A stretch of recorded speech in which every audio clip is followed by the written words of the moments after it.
The British Museum's Department of the Middle East houses over 130,000 cuneiform tablets. Most sit in storage, catalogued but rarely examined. In 2009, a researcher working through previously photographed materials noticed something unusual about a cluster of tablets from the Koyunjik collection, fragments excavated from Nineveh in the 1850s that had been hastily catalogued and shelved. One fragment in particular carried a passage that didn't match any known composition. The text was in Akkadian, dated to roughly the 7th century BCE, but describing much older events. The fragment was small, perhaps 4 inches across, with only 11 lines of readable text. But those 11 lines contained a phrase that appears nowhere else in Mesopotamian literature: when the Anunnaki made war upon the Anunnaki. Not war against demons, not war against primordial chaos, war upon themselves. The fragment goes on to describe weapons that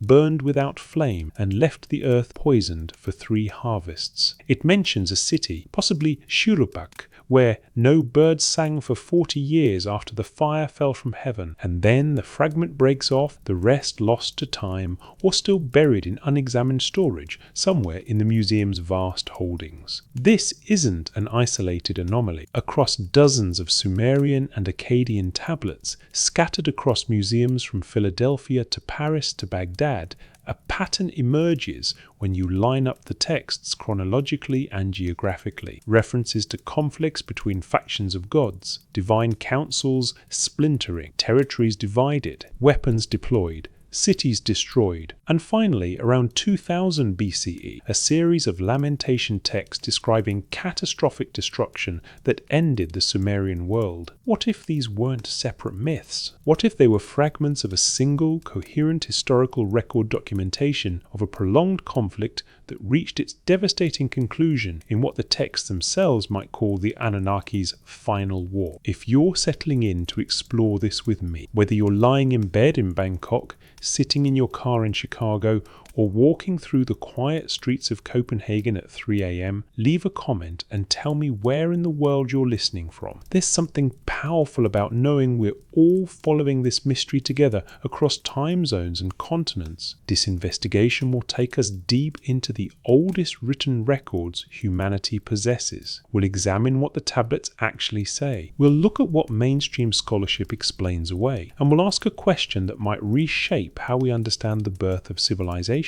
What if the Sumerians weren't creating mythology, but preserving memory of events they witnessed before the waters rose? To understand what the tablets describe, we first need to understand who wrote them and why their perspective matters. Sumer emerged in southern Mesopotamia, modern-day Iraq, in the region where the Tigris and Euphrates rivers flow toward the Persian Gulf. The land is flat, hot and marshy. It floods seasonally. It has almost no stone, no timber, no metal ores. By all geological measures, it's a difficult place to build a civilization. Yet, around 4000 BCE, something extraordinary happened. Villages became cities. Cities became city-states with walls, temples, irrigation systems, and administrative bureaucracies. By 3200 BCE, the Sumerians had developed the world's first writing system, not pictographs, not simple accounting marks, but a fully functional script capable of recording complex grammar, poetry, legal codes, and historical narratives. This wasn't a gradual evolution. The archaeological record shows a relatively sudden leap from basic settlements to sophisticated urban centers with advanced engineering and organizational systems. Mainstream scholarship attributes this to agricultural surplus enabling specialization, but the Sumerians themselves offered a different explanation. They said they were taught. The word Anunnaki appears throughout Sumerian texts. The term translates approximately as those who from heaven to earth came, or princely offspring of An, referring to An or Anu, the sky god. Early Sumerian literature describes the Anunnaki as a group of deities. The exact number varies by text, sometimes 7, sometimes 50, sometimes 300, who descended to earth and established the first cities. These weren't abstract spiritual beings. The text described them with physical bodies, families, appetites, political hierarchies, and territorial disputes. They assigned roles. Enki governed Eridu and the waters beneath the earth. Enlil ruled Nippur and controlled storms and agriculture. Nanna oversaw Ur. Inanna held Uruk. Each major Sumerian city had a patron deity who physically resided there, maintained a household, and required service from human workers. The earliest cities, Eridu, Bad Tibira, Larak, Sippar, and Shuruppak, are not legends. Archaeological excavations have confirmed their existence and dates. Eridu's temple precinct shows continuous occupation and rebuilding spanning over 3,000 years. The foundations go down through multiple construction phases, each built directly atop the last, suggesting unbroken ritual importance for the site. The Sumerian King List, a document reconstructed from multiple clay tablet copies, the most complete being the Weld Blundell Prism held at Oxford's Ashmolean Museum, provides a chronological framework. The list begins with a phrase, "After kingship descended from heaven, the kingship was in Eridu." It then names 8 kings who ruled 5 cities before the flood. Their reigns are measured in sars, a sar equals 3,600 years, giving individual rulers impossibly long reigns of 28,800 years or 40,200 years. Mainstream scholarship interprets these numbers as either mathematical encoding, scribal errors, or symbolic representations of legitimacy rather than literal years. The argument holds weight. No biological organism could live 40,000 years, but the king list itself treats these figures as straightforward data. It doesn't frame them as mythology. It lists them alongside post-flood kings with normal human lifespans in the same matter-of-fact administrative style. More curious still is what happens after the flood entry. The king list states simply, "Then the flood swept over." After the flood had swept over, when kingship was lowered from heaven, the kingship was in Kish. The post-flood kings have much shorter reigns, still extraordinary by modern standards, with some ruling 300 or 400 years, but nothing approaching the antediluvian spans. The text offers no explanation for this change. It merely records it. The flood itself marks a hard chronological boundary in Sumerian historical consciousness. Everything divides into 2 eras, before the flood and after the flood. This isn't unique to Sumer flood traditions appear across Mesopotamian cultures, from the Akkadian Atrahasis epic to the Babylonian Gilgamesh cycle, but the Sumerian accounts are the oldest written versions, and they contain details the later adaptations omit or soften. The discovery of these texts happened almost by accident. In 1849, British archaeologist Austen Henry Layard began excavating the ruins of Nineveh, the ancient Assyrian capital. He uncovered the library of Ashurbanipal, containing over 30,000 clay tablets. Among them was a tablet that, when translated in 1872 by George Smith, described a global flood nearly identical to the biblical account, but predating it by over 1,000 years. The discovery caused immediate controversy. Further excavations throughout the late 19th and early 20th centuries at Nippur, Ur, Uruk, Lagash, and dozens of other sites unearthed hundreds of thousands of additional tablets. The University of Pennsylvania conducted extensive digs at Nippur between 1889 and 1900, recovering approximately 50,000 tablets and fragments. Among these were the earliest Sumerian flood narratives, including the Eridu Genesis fragment now catalogued as CBS 10673. Deciphering cuneiform required decades of comparative work.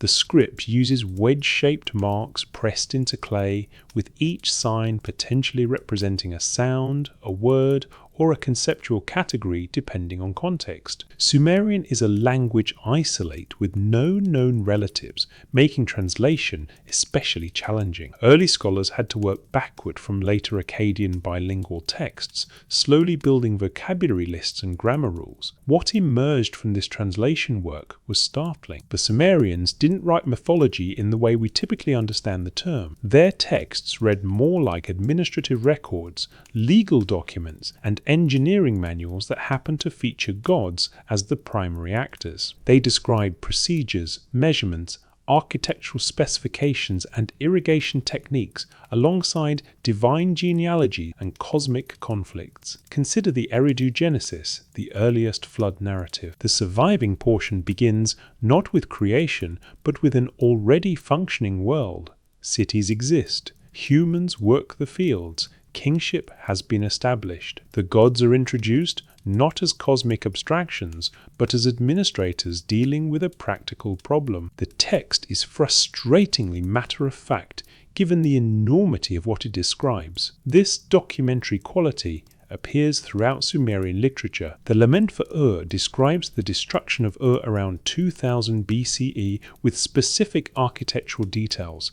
Which gates fell first, which neighborhoods burned, where refugees fled. The Curse of Agadi catalogues the systematic destruction of Akkad after Naram-Sin's offense against the Temple of Enlil, listing economic collapse, infrastructure failure, and environmental devastation with bureaucratic precision. The tablets themselves are survival miracles. Clay is both durable and fragile. If kept dry, a baked clay tablet can last indefinitely, but moisture, salt, or physical stress can reduce it to mud. Many tablets were deliberately baked after inscription. Others were accidentally fired when the buildings housing them burned, ironically preserving them through catastrophe. The texts we have represent a tiny fraction of what once existed. For every surviving tablet, dozens or hundreds were lost to time, looting, or environmental decay. What survives, however, is enough to reconstruct major narratives and identify recurring patterns. And one pattern that appears repeatedly across different compositions from different time periods is conflict among the Anunnaki themselves. The texts describe a hierarchy. At the top sits An or Anu, the distant sky father who reigns but rarely intervenes. Beneath him,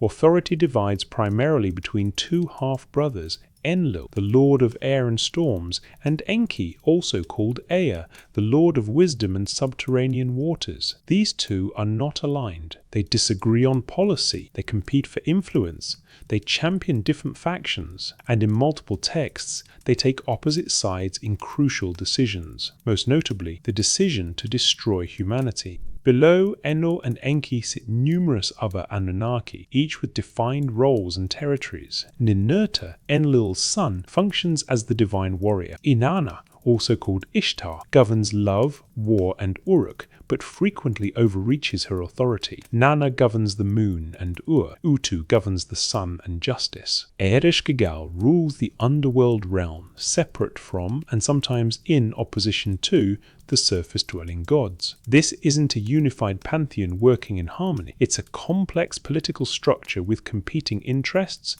territorial boundaries, and recurring power struggles. And according to the texts, this structure eventually fractured under the weight of its own internal contradictions. But before we examine the war itself, we need to understand what triggered it. We need to look at what the texts identify as the moment everything began to unravel, the divine assembly that condemned humanity and the God who refused to comply. The assembly that condemned mankind, the fragment preserved as CBS 1063, housed at the University of Pennsylvania Museum, begins in the middle of the story. The first portion is lost. When the text becomes readable, cities already exist and kings already rule. The tablet names 5 antediluvian cities: Eridu, Bad Tibira, Larak, Sipar, and Shuruppak. It describes kingship descending from heaven and names specific rulers, though their names are partially damaged in the surviving text. Then the narrative shifts. The tone changes from administrative record to dramatic dialogue. The text describes An, Enlil, Enki, and Ninhursag, the senior members of the Anunnaki Council, making a decision. The tablet is fragmentary here, but the sequence is clear. The gods discuss a problem,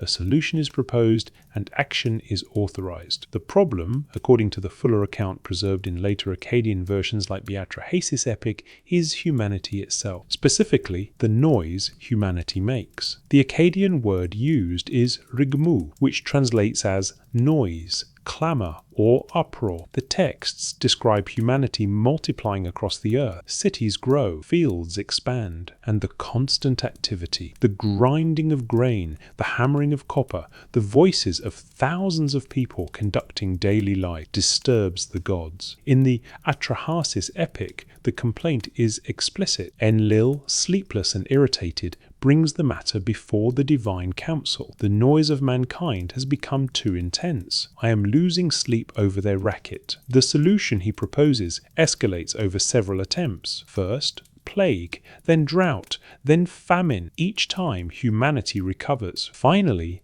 Enlil proposes the ultimate solution, a flood that will erase everything. The council agrees. The decision is formalized. Instructions are given to Enki, who governs the subterranean waters, to release the abyss. The storm god will open the heavens. The earth will be caught between above and below, drowned completely. But Enki objects. This is not a small detail. This is a fracture at the highest level of authority. Enki doesn't merely express disagreement. He directly contravenes the council's decision. He cannot stop the flood. The authority for that action has been granted, and the mechanism set in motion. But he can undermine it. The Eridu Genesis describes what happens next with careful specificity. Enki approaches a reed wall, not a person, but a wall. Speaking to the wall, he reveals the god's plan within earshot of Ziusudra, a king of Shuruppak, and a priest devoted to Enki. The text preserves Enki's instructions. Tear down your house, build a boat. Abandon possessions, save life. The boat you will build, its dimensions shall be equal. Its length and width shall be the same. This is procedural information, engineering specifications. The text doesn't explain why Enki chooses to save Ziusudra specifically. It doesn't detail Enki's motivations beyond the implicit. He disagrees with genocide. The fuller Atrahasis version expands the context. In that telling, humanity's creation had been Enki's project. The younger gods, called the Ijiji, had been performing agricultural labor for the Anunnaki, digging canals and irrigation channels. The work was brutal. After what the text describes as 40 years of exhausting toil, the Ijiji revolted. They burned their tools, surrounded Enlil's house, and demanded relief. The crisis could have escalated into divine civil war. Instead, the council reached a solution: create a new class of workers. Mix clay with the flesh and blood of a slain god, specifically We'ila, identified as the instigator of the Ijiji revolt, and fashion a hybrid creature capable of labor but lacking divine power. These would be humans. Enki designed them. The goddess Nintu, also called Ninhosag or Ninma, assisted in their creation. The text describes the process in language that reads unsettlingly like genetic engineering, divine essence combined with earthly material to produce something new. 14 clay figures, 7 male, 7 female, were brought to life. From these, humanity multiplied. So when the council votes to destroy humanity, they are voting to destroy Enki's creation, his solution to the Igigi crisis, his handiwork. The texts don't psychologize Enki's emotions. Ancient Mesopotamian literature rarely dwells on internal states, but the implication is clear. He has a stake in humanity's survival that Enlil does not. The flood comes. The Eridu Genesis describes it briefly. A storm rages for 7 days and nights. The Atrahasis epic adds detail. The dikes of heaven are opened. The fountains of the abyss erupt. The surface of the earth vanishes beneath churning water. Even the gods are terrified by the destruction they've unleashed. The text describes Nintu weeping, regretting the decision, mourning the drowned humans like lost children. When the waters recede, Ziusudra's boat comes to rest on a mountain. He emerges. He offers sacrifice. And here the accounts diverge in fascinating ways. In the Eridu Genesis, Ziusudra is rewarded with eternal life and taken to Dilmun, a paradise land. In the Atrahasis epic, The aftermath becomes a confrontation. Enlil arrives to inspect the cleaned earth and discovers survivors. He's enraged. Someone violated the council's decree. The text records his accusation. All of the people were to perish. How did any man survive? Enki's defiance is now exposed. What follows is not divine harmony restored. It's a tense negotiation. Enki argues that destroying all humanity was excessive. He advocates for more limited solutions, natural predation, disease, barrenness in some women to control population growth. Enlil reluctantly accepts these terms, but the fundamental breach remains. The highest divine council made a unanimous decision, and one of its most powerful members directly sabotaged it. This is not how gods typically behave in mythology. Myths usually present divine will as unified, inscrutable, or allegorically instructive, but the Sumerian texts treat this as political history, a record of institutional breakdown at the highest level. The implications ripple forward. If the Anunnaki Council could fracture over humanity's fate, what else might divide them? If Enki could defy Enlil successfully, what prevented others from doing the same? If the flood was authorized by divine decree but undermined by divine dissent, what does that reveal about the stability of Anunnaki governance? The text suggests the answer. Nothing prevented further fractures, and other texts,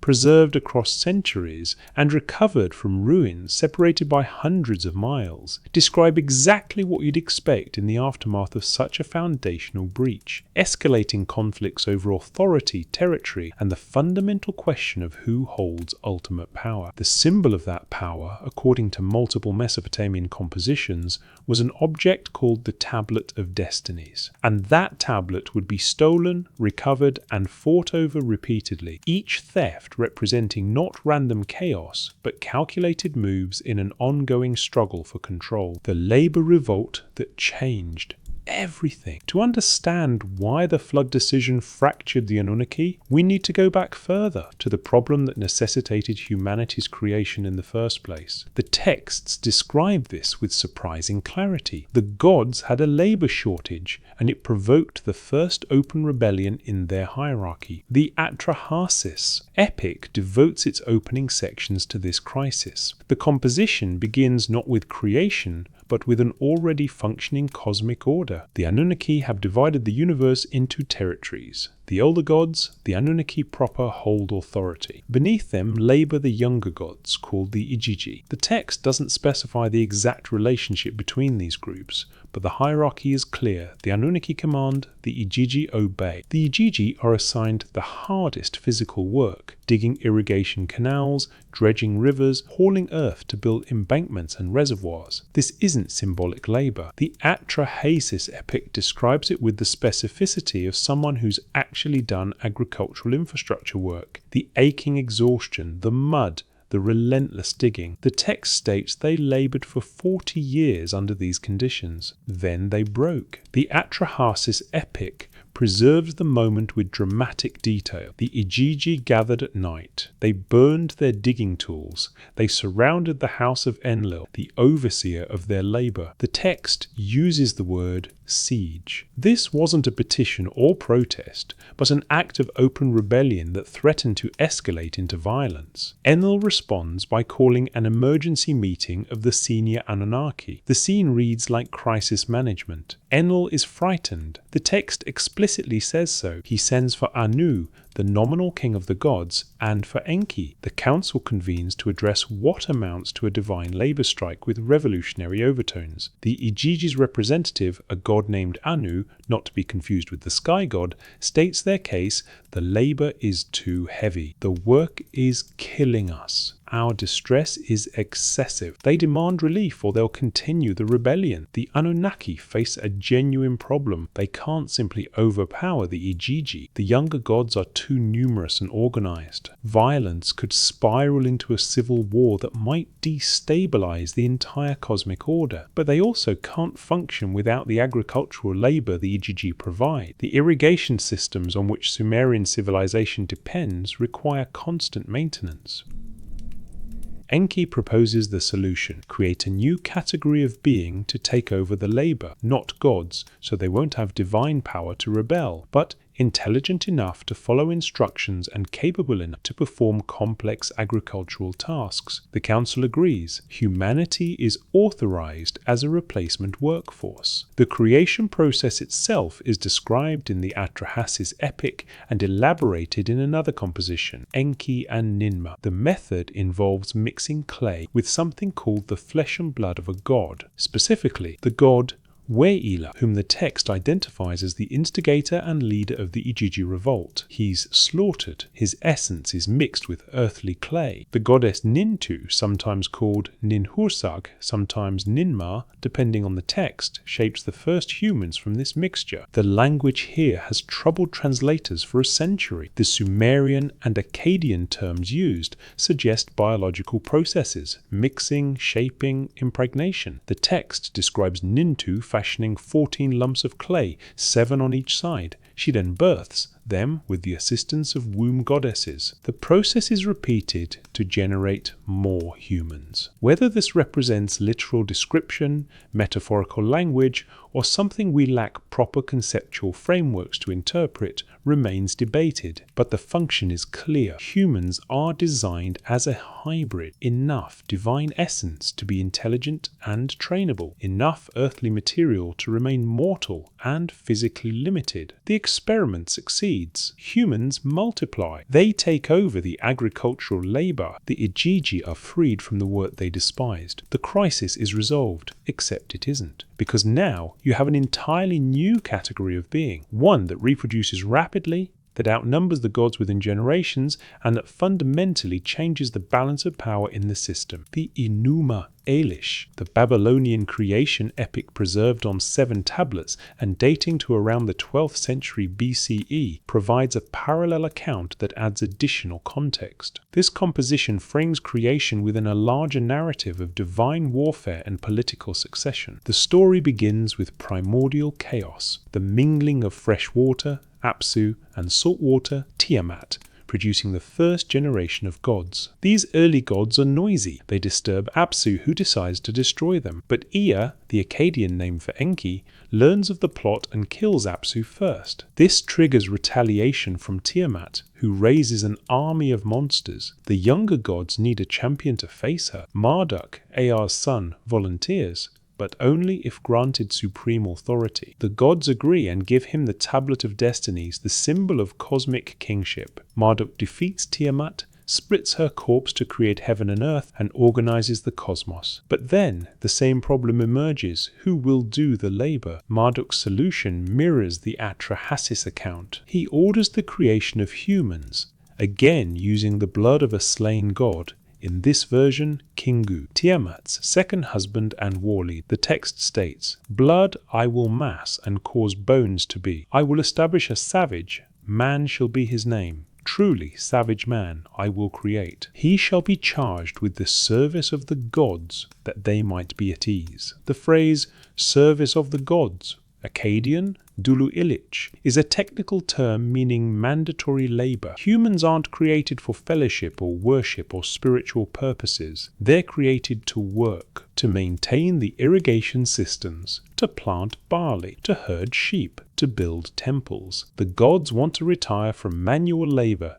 and humans are the solution. This arrangement holds for generations. The Sumerian city-states function as theocratic economies, where the temple of the patron god is the largest landowner and employer. Humans provide labor and offerings. Gods provide protection and guidance through their human representatives, the priests and kings who administer their estates. But then humans become too successful. They multiply beyond control. The cities expand. The noise, that word again, rigmu, becomes unbearable to the gods. And the same council that authorized humanity's creation now authorizes its destruction. This is the context for the flood. It's not divine judgment on human sin. It's not a morality tale about righteousness and wickedness. It's population control, gone apocalyptic. The gods created a workforce, lost control of it, and decided to wipe the experiment clean and start over. Enki's opposition to this plan takes on additional meaning when viewed through the labor crisis framework. Humanity wasn't just his creation, creation. They were his solution to a problem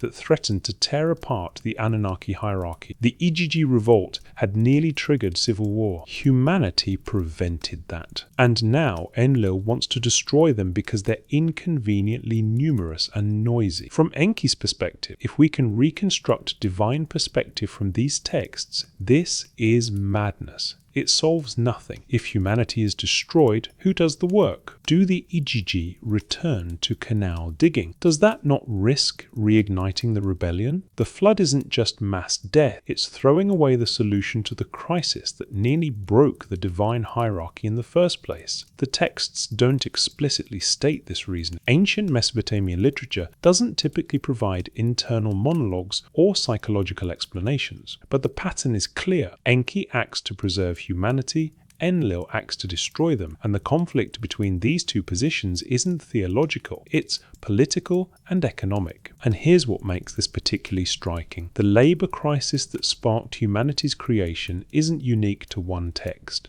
References to tensions between the Anunnaki and EGG appear across multiple compositions. The hierarchy is stressed, authority is contested, and while humanity's creation temporarily resolved one aspect of the crisis, it introduced new instabilities, because now humans are numerous enough to be noticed, important enough to matter, and sufficiently aware to question their status. The texts describe human kings, figures like Gilgamesh, part divine himself, who push boundaries, challenge divine prerogatives, and seek immortality that would erase the distinction between mortal and God. The flood doesn't end these tensions, it merely resets the board. And in the aftermath, new conflicts emerge. Conflicts over authority, legitimacy, and the fundamental question of who rules whom and by what right. The symbol of that authority, mentioned repeatedly across Mesopotamian literature, is the Tablet of Destinies. Its possession confers supreme power. Its theft represents ultimate rebellion, and according to multiple texts,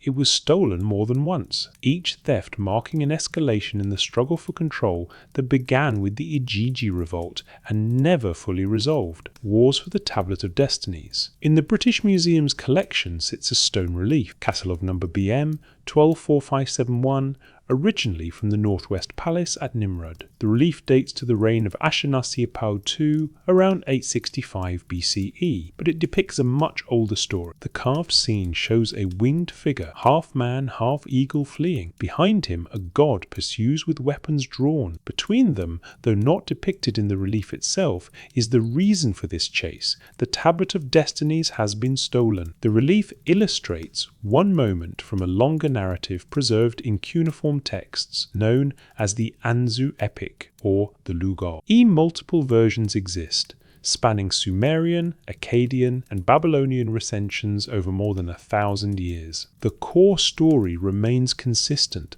A monster named Anzu steals the Tablet of Destinies from Enlil, and the gods must retrieve it to restore cosmic order. But what is this Tablet of Destinies? Why does its theft constitute such an existential crisis? The Sumerian term is Dup Namtara. The Akkadian is Tupi Shimati. Both translate roughly as Tablet of Destinies or Tablet of Fates. Mesopotamian texts describe it as a clay tablet, inscribed with decrees and impressed with cylinder seals. Essentially, a permanent legal document. Whoever possesses it holds supreme executive authority. Their commands become reality. The tablet doesn't grant magical power, it grants legitimacy, the right to decree what happens next. This isn't abstract philosophy. In Mesopotamian political culture, written documents sealed with cylinder seals were legally binding. Kings issued decrees on clay tablets. Property transfers required written contracts.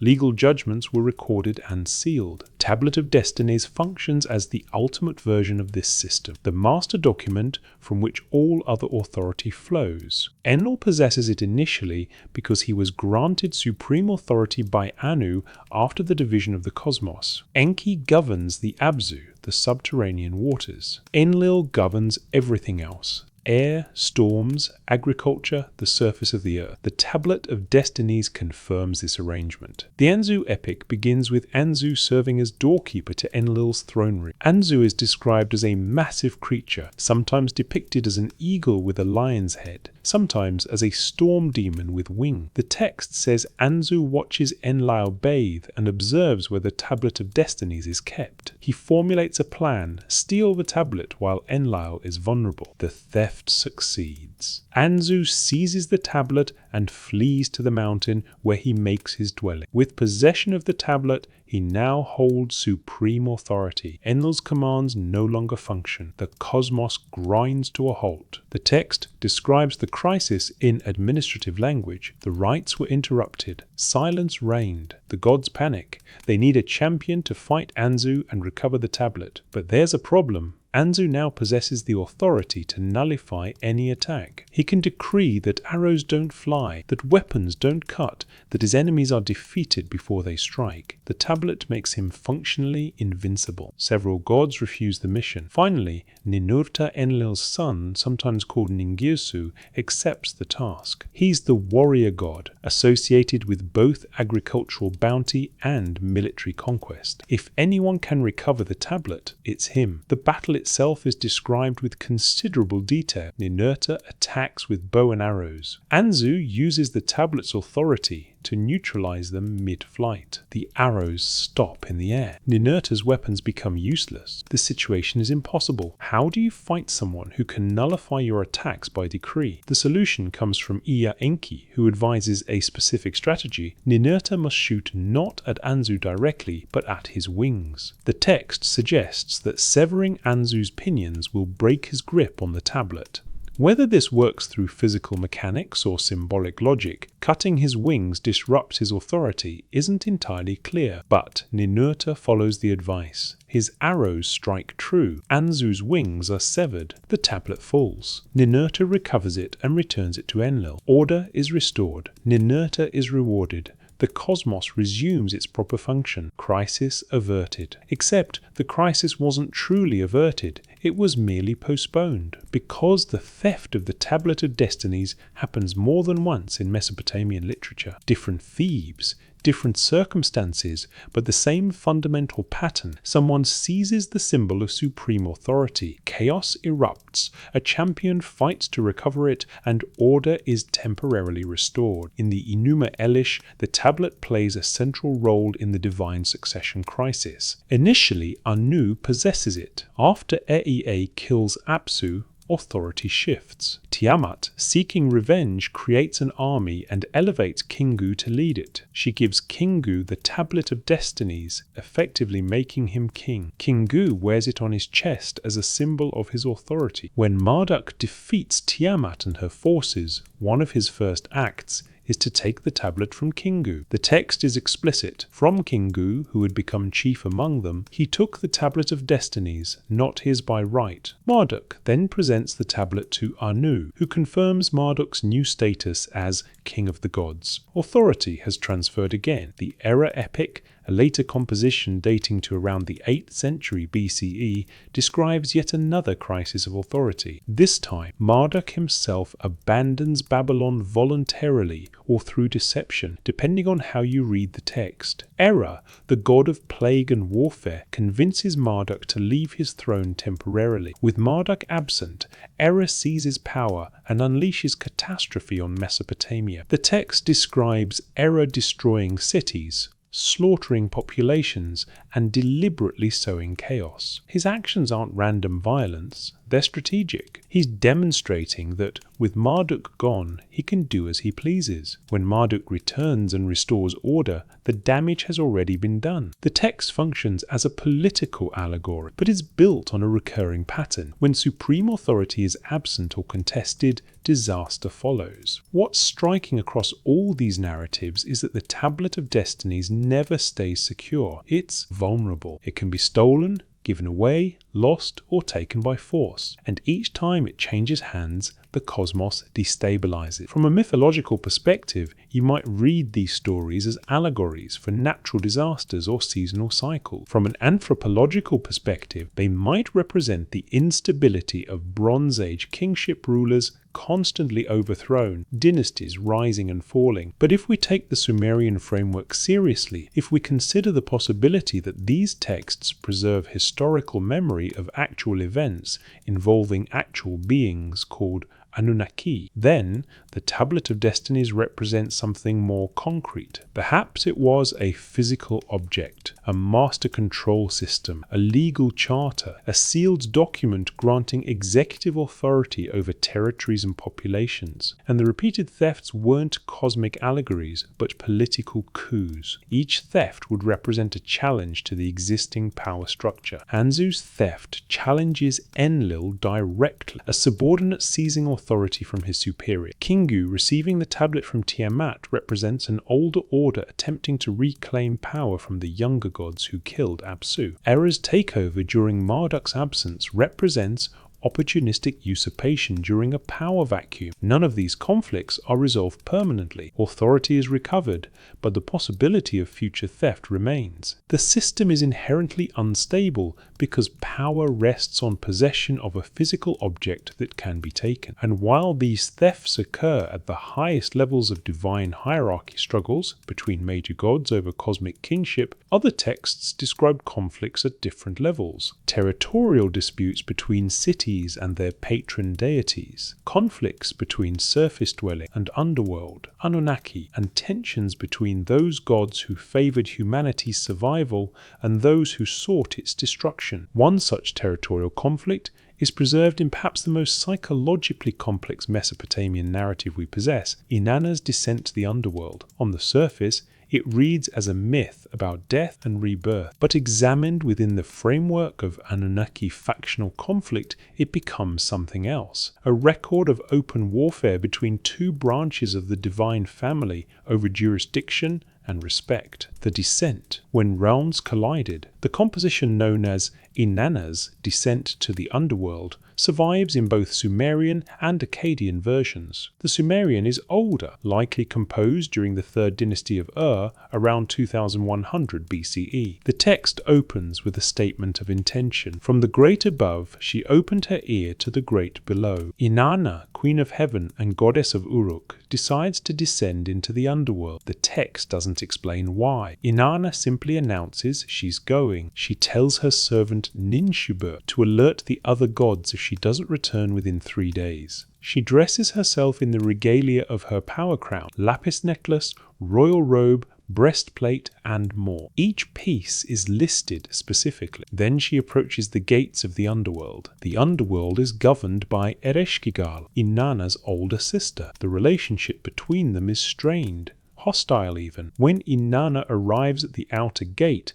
the gatekeeper Neti informs Ereshkigal of her sister's presence. Ereshkigal's reaction isn't welcoming curiosity. The text describes her as furious, striking her thigh in anger. Nevertheless, Ereshkigal instructs Neti to admit Inanna, but to enforce the laws of the underworld. These laws are specific and procedural. The underworld has 7 gates. At each gate, Inanna must remove one piece of her divine regalia. By the time she reaches Ereshkigal's throne, she is naked and powerless. The stripping isn't symbolic. Each item Inanna removes represents a specific aspect of her authority. The crown signifies rulership. The lapis necklace represents divine status. The measuring rod and line are tools of judgment. By the 7th gate, she's been reduced from Queen of Heaven to a vulnerable supplicant with no protection and no power. When Inanna finally stands before Ereshkigal, the text becomes chilling. The Inanna judges of the underworld fix the eye of death upon her. Inanna dies. Her corpse is hung on a hook like a piece of meat. This isn't metaphorical death. The text treats it as physical, final, and humiliating. Inanna, one of the most powerful Anunnaki, has been killed by another Anunnaki in her own realm, and Ereshkigal has no intention of releasing her. 3 days pass. Ninshubur, following Inanna's instructions, goes to the other gods for help. She approaches Enlil first. He refuses, saying Inanna got what she deserved for trespassing. She goes to Nanna, the moon god. He also refuses. Finally, she goes to Enki. Enki agrees to help. He creates two beings from the dirt under his fingernails, small, sexless creatures called the Kurgara and Galatur. He gives them the food and water of life and sends them to the underworld with instructions. Flatter Ereshkigal, gain her trust, and when she offers a reward, ask for Inanna's corpse. The plan works. The creatures descend, offer Ereshkigal sympathy during what the text describes as labor pains, and are rewarded with Inanna's body. They revive her with the food and water of life. But there's a catch. Underworld law requires a replacement. Someone must take Inanna's place. The demons of the underworld, called the Gala, accompany Inanna back to the surface, searching for her substitute. They try to take Ninshubor, but Inanna refuses. They try to take her hairdresser and manicurist. Again, Inanna refuses. Finally, they arrive in Uruk and find Dumuzi, Inanna's husband, sitting comfortably on her throne in fine clothes, apparently unbothered by her absence. Inanna's rage is immediate. She orders the demons to take Dumuzi. He flees, but eventually he's captured. After negotiation, Dumuzi's sister Gesht Inanna volunteers to share his fate. The two will alternate, 6 months in the underworld, 6 months on Earth. The cycle of vegetation, death and rebirth is thus explained. On one level, this is a seasonal myth. Dumuzi's descent and return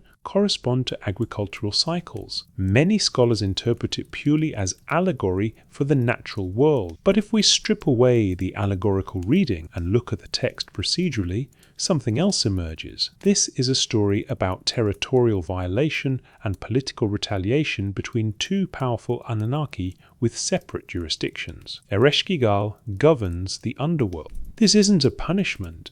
It's her domain, established and recognized. Inanna governs Uruk and holds authority over love, warfare, and the planet Venus. These are separate territories with separate powers. The system functions because each respects the boundaries. Inanna's descent violates this arrangement. She doesn't come as a supplicant requesting entry. She demands access. The text explicitly states she threatens to break down the gates if Neti doesn't admit her. This is an aggressive act, essentially an invasion of another god's sovereign territory. Ereshkigal responds by enforcing her laws to the fullest extent. Inanna wanted to enter the underworld in power. Fine, she'll be stripped of every symbol of that power and reminded that in this realm, Ereshkigal's authority is absolute. The death and hanging aren't murder. They're a demonstration of jurisdictional supremacy. What makes this particularly striking is that multiple gods refuse to help when Ninshuba asks. Enlil and Nanna both essentially say Inanna brought this on herself. They're not neutral. They're siding with Ereshkigal by declining to intervene. Only Enki once again breaks ranks to assist. Why would Enlil and Nanna refuse to help one of their own? If the Anunnaki are a unified family working in harmony, why let one of their most important members die in the underworld? The simplest explanation is that Inanna overstepped and the others recognized it. She violated the boundaries of Ereshkigal's domain, and they weren't willing to start a conflict with the underworld to rescue her from the consequences. This suggests something crucial about Anunnaki governance. It wasn't centralized. Territories were genuinely independent. Ereshkigal's authority in the underworld was recognized as absolute, even by Enlil. Interfering would set a dangerous precedent. It would imply that surface-dwelling Anunnaki could override underworld authority, which could trigger a broader territorial war. Enki's intervention is thus both a rescue and a violation. He doesn't confront Ereshkigal directly. He can't, because her authority in her domain is legitimate. Instead, he uses trickery, sending creatures small enough and insignificant enough that they don't register as threats until it's too late. When Inanna is revived, she doesn't return to the underworld for vengeance. She doesn't challenge Ereshkigal's authority. Instead, she complies with underworld law by providing a substitute. The system holds, but barely. The relationship between surface and underworld. Anunnaki has been tested and revealed as fragile. And here's what's particularly interesting. This isn't the only text describing conflicts between different realms or territories governed by different Anunnaki. References to boundary disputes, jurisdictional conflicts, and territorial divisions appear throughout Mesopotamian literature. The lament for Ur describes not just human suffering, but divine abandonment. The city's patron god Nana literally leaving, withdrawing protection and allowing destruction. The curse of Agade describes Enlil punishing Naram's sin for violating the temple Ekur, which was Enlil's sacred territory. The Era epic describes destruction that spreads across multiple cities, suggesting either coordinated attack or cascading failure when one authority collapses. These aren't isolated incidents. They're symptoms of a larger pattern. The Anunnaki system was fracturing. Conflicts that might once have been resolved through council meetings and negotiated settlements were escalating into open hostility. Enki had already defied the council over the flood. Ereshkigal had killed a major goddess and nearly kept her. Various gods had stolen or been given the Tablet of Destinies multiple times. The Igigi had revolted and been replaced, and through it all, humanity multiplied and spread across the earth, representing both a solution and a new problem. By around 2000 BCE, according to the archaeological and textual record, something catastrophic happened across Mesopotamia. Multiple cities were destroyed. The Sumerian language ceased to be spoken in daily life, preserved only in scribal schools. Political power shifted. The third dynasty of Ur fell. Akkad vanished so completely that archaeologists still haven't definitively located its ruins. The texts from this period, the lamentation literature, describe the destruction in vivid, troubling detail, and they attribute it not to human armies alone, but to divine decision, divine abandonment, and something the texts call the evil wind. If the Anunnaki conflicts had been building for centuries, and if the flood represented an earlier flashpoint that was survived but not resolved, what would a final confrontation look like? What would happen if the factions that had been maneuvering, competing, and occasionally warring finally reached a point where the conflict could no longer be contained? The answer, according to the texts, begins with one god's decision to protect humanity and the price he was willing to pay to do it. Enki's descent and the secret warning. Enki appears more frequently and more sympathetically in Sumerian literature than almost any other deity except Inanna. He's the god of wisdom, fresh water, crafts, and magic. His temple Engura stood at Eridu, the oldest of the Sumerian cities. And in nearly every major crisis documented in the texts, Enki plays a central role, usually as the figure who defies the consensus to protect humanity. This pattern is so consistent that it can't be coincidence. Where Enlil represents rigid authority and enforcement of divine prerogative, Enki represents flexibility, problem solving, and often outright subversion of established rules. The composition, Enki and Ninmah, provides perhaps the clearest illustration of this dynamic. The text begins after humanity's creation, but describes a competition between Enki and the mother goddess Ninmah. They've been drinking beer. The text is explicit about this, and Ninmah challenges Enki. She will create humans with deliberate flaws, and Enki must find a place for each in society. If he cannot, she wins. Ninmah proceeds to create 6 disabled or impaired humans, 1 unable to hold back urine, 1 barren, 1 sexless, and others with various physical limitations. After each creation, Enki finds a role. The incontinent person can be a singer whose constant drinking is acceptable. The barren woman can serve in the women's quarters where fertility isn't required, and so Enki successfully integrates each of Ninmah's failed creations into functional social roles. Then, Enki reverses the challenge. He creates a human so damaged it cannot eat, speak, or stand. Essentially, an infant with severe disability.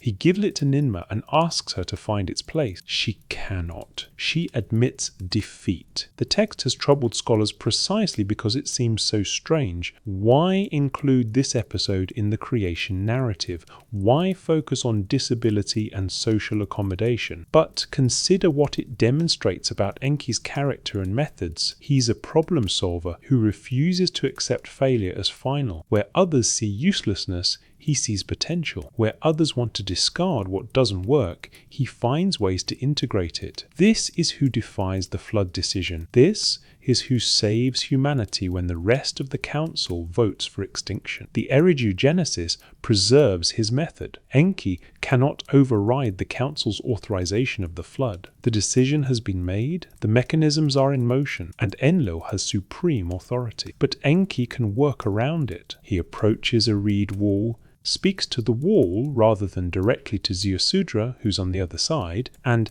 accidentally reveals the god's plan within earshot of the human who needs to know. This is cleverness to the point of insubordination. Enki isn't openly defying the council. He's technically complying while completely undermining the intended outcome. And it works. Ziusudra builds the boat. His family survives. Humanity continues. When Enlil discovers the deception, he's enraged, but he doesn't punish Enki. The Atrahasis epic describes a tense confrontation where Enki essentially argues that complete genocide was excessive and that more measured population control would have served the same purpose. Enlil accepts this argument, however reluctantly. Why? One possibility: Enki is too powerful to punish without risking open conflict. He governs the Abzu, the subterranean fresh water on which all agriculture depends. Without his cooperation, the irrigation systems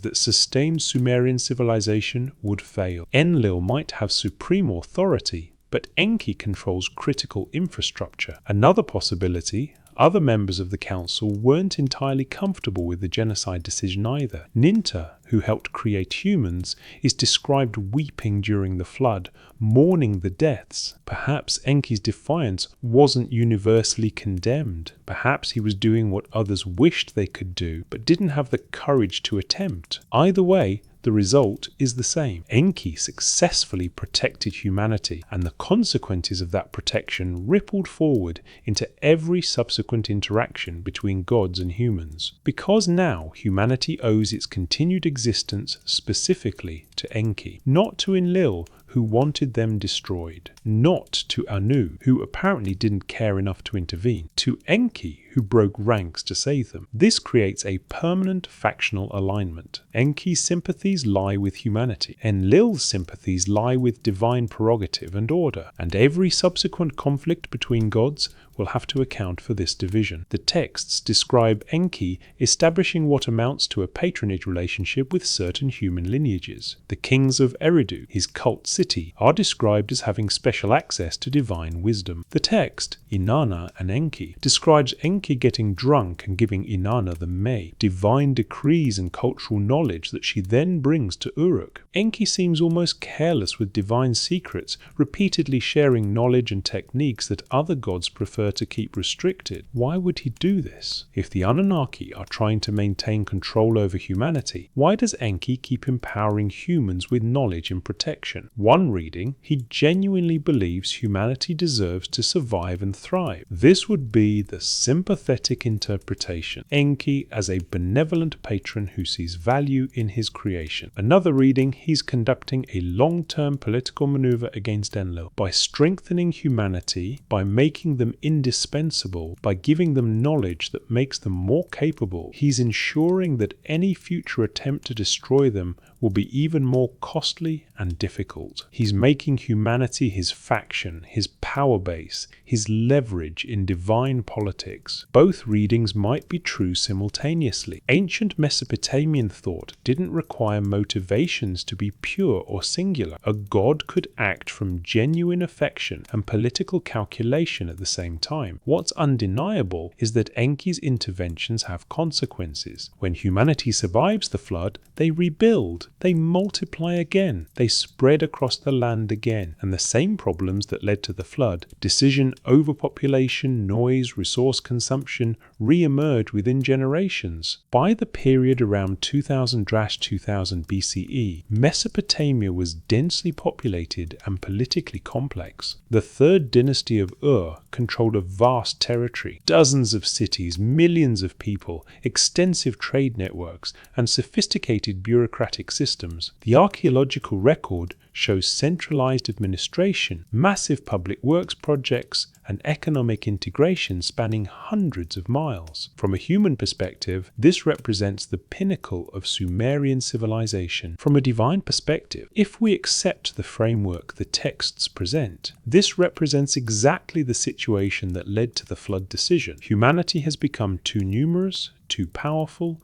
too difficult to control, and then suddenly it ended. The third dynasty of Ur fell around 2004 BCE. The Sumerian language disappeared from daily use. Multiple cities were destroyed or abandoned. The political order collapsed, and the texts written in the aftermath. The lamentation literature described not just military defeat, but divine abandonment and catastrophic destruction that went beyond normal warfare. The lament for Ur, the lament for Sumer and Ur, the curse of Agade, and related compositions all describe a similar pattern. The gods withdrew. They abandoned their cities. They allowed or caused devastating destruction. An evil wind is mentioned repeatedly, carrying something that poisoned the land and killed those who breathed it. These aren't vague poetic descriptions. They're specific, consistent across multiple texts, and troublingly detailed. They describe effects that sound environmental, physical,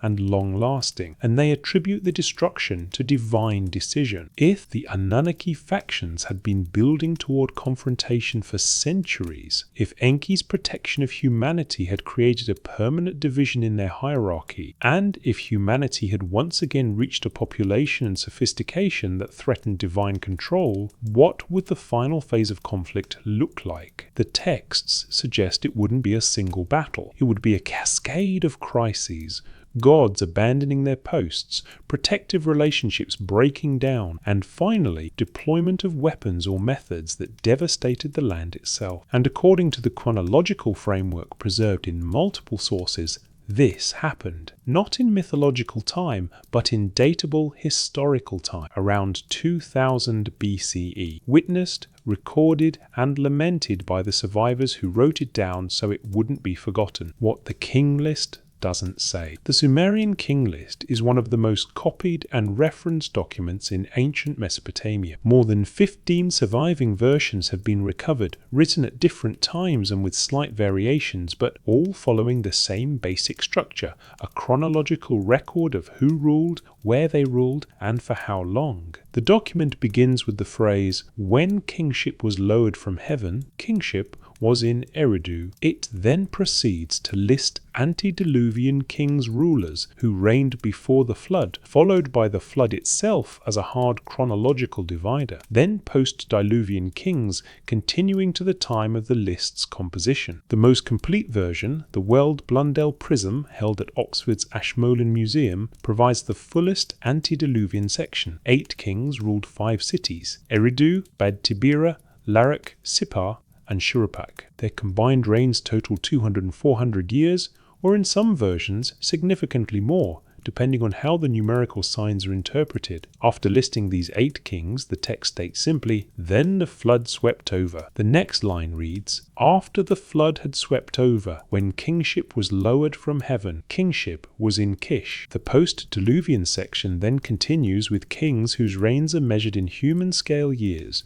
still extraordinary, with some ruling 300 or 400 years, but nothing approaching the antediluvian figures. The list offers no explanation for this shift. It doesn't comment on why antediluvian kings lived tens of thousands of years, while post-diluvian kings lived hundreds. It doesn't explain what kingship lowered from heaven means, or why it needed to be lowered twice, once before the flood and again after. It simply records the data and moves on. This has frustrated scholars for a century. The astronomical numbers are clearly problematic. No one lives 43,200 years. Various explanations have been proposed. The numbers represent dynasties rather than individuals, or they're encoded in a base 60 system that's been misinterpreted, or they're purely symbolic indicators of legitimacy rather than literal chronology. All of these explanations have merit, but they don't explain why the king list treats these numbers as straightforward data rather than symbolic or mythological information. The list doesn't use mythological language, it doesn't invoke gods or monsters or magical events. It's written in the same administrative style used for grain receipts and tax records. It simply says, this king ruled this city for this many years. Then that king ruled that city for that many years, and so forth. What if we take it seriously, not as accurate chronology, but as accurate record keeping? What if the scribes who compiled the king list were working from sources they believed to be reliable, copying information passed down through generations and recording it faithfully even though the numbers seem impossible? This creates a different question. What would have to be true for these numbers to have been recorded in the first place? One possibility: the antediluvian kings weren't human. If the king list is recording Anunnaki rule, actual gods or long-lived beings governing Sumerian cities before the flood, then the extraordinary lifespans aren't human lifespans.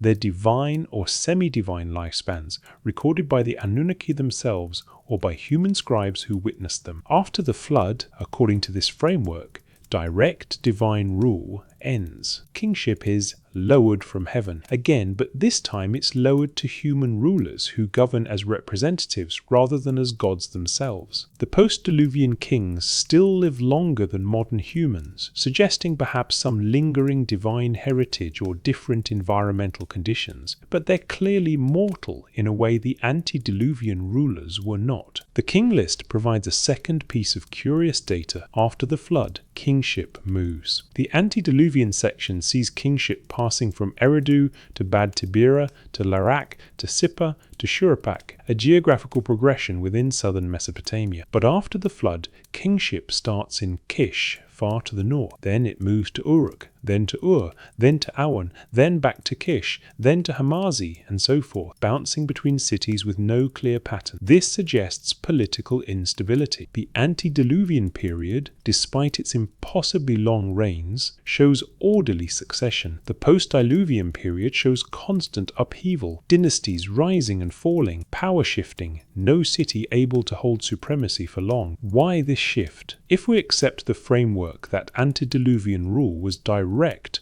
Anunnaki governance, then the instability makes sense. They're gone, or at least their direct rule has ended. Human kings now compete for power without divine authority, clearly backing any one dynasty. The result is exactly what you'd expect: chaos, warfare, and rapidly shifting political control. The king list documents this, but doesn't explain it. It doesn't say why the Anunnaki stopped ruling directly. It doesn't describe a war, or a departure, or a decision to withdraw. It simply records that something fundamental changed at the flood, and afterward the system worked differently. Other texts fill in pieces of this transition. The lament for Sumer and Ur describes the gods abandoning their cities. Enlil abandons Nippur. Nanna abandons Ur. Inanna abandons Uruk. The text describes this as a deliberate departure, not a military defeat. The gods chose to leave. Why would they leave? After millennia of direct governance,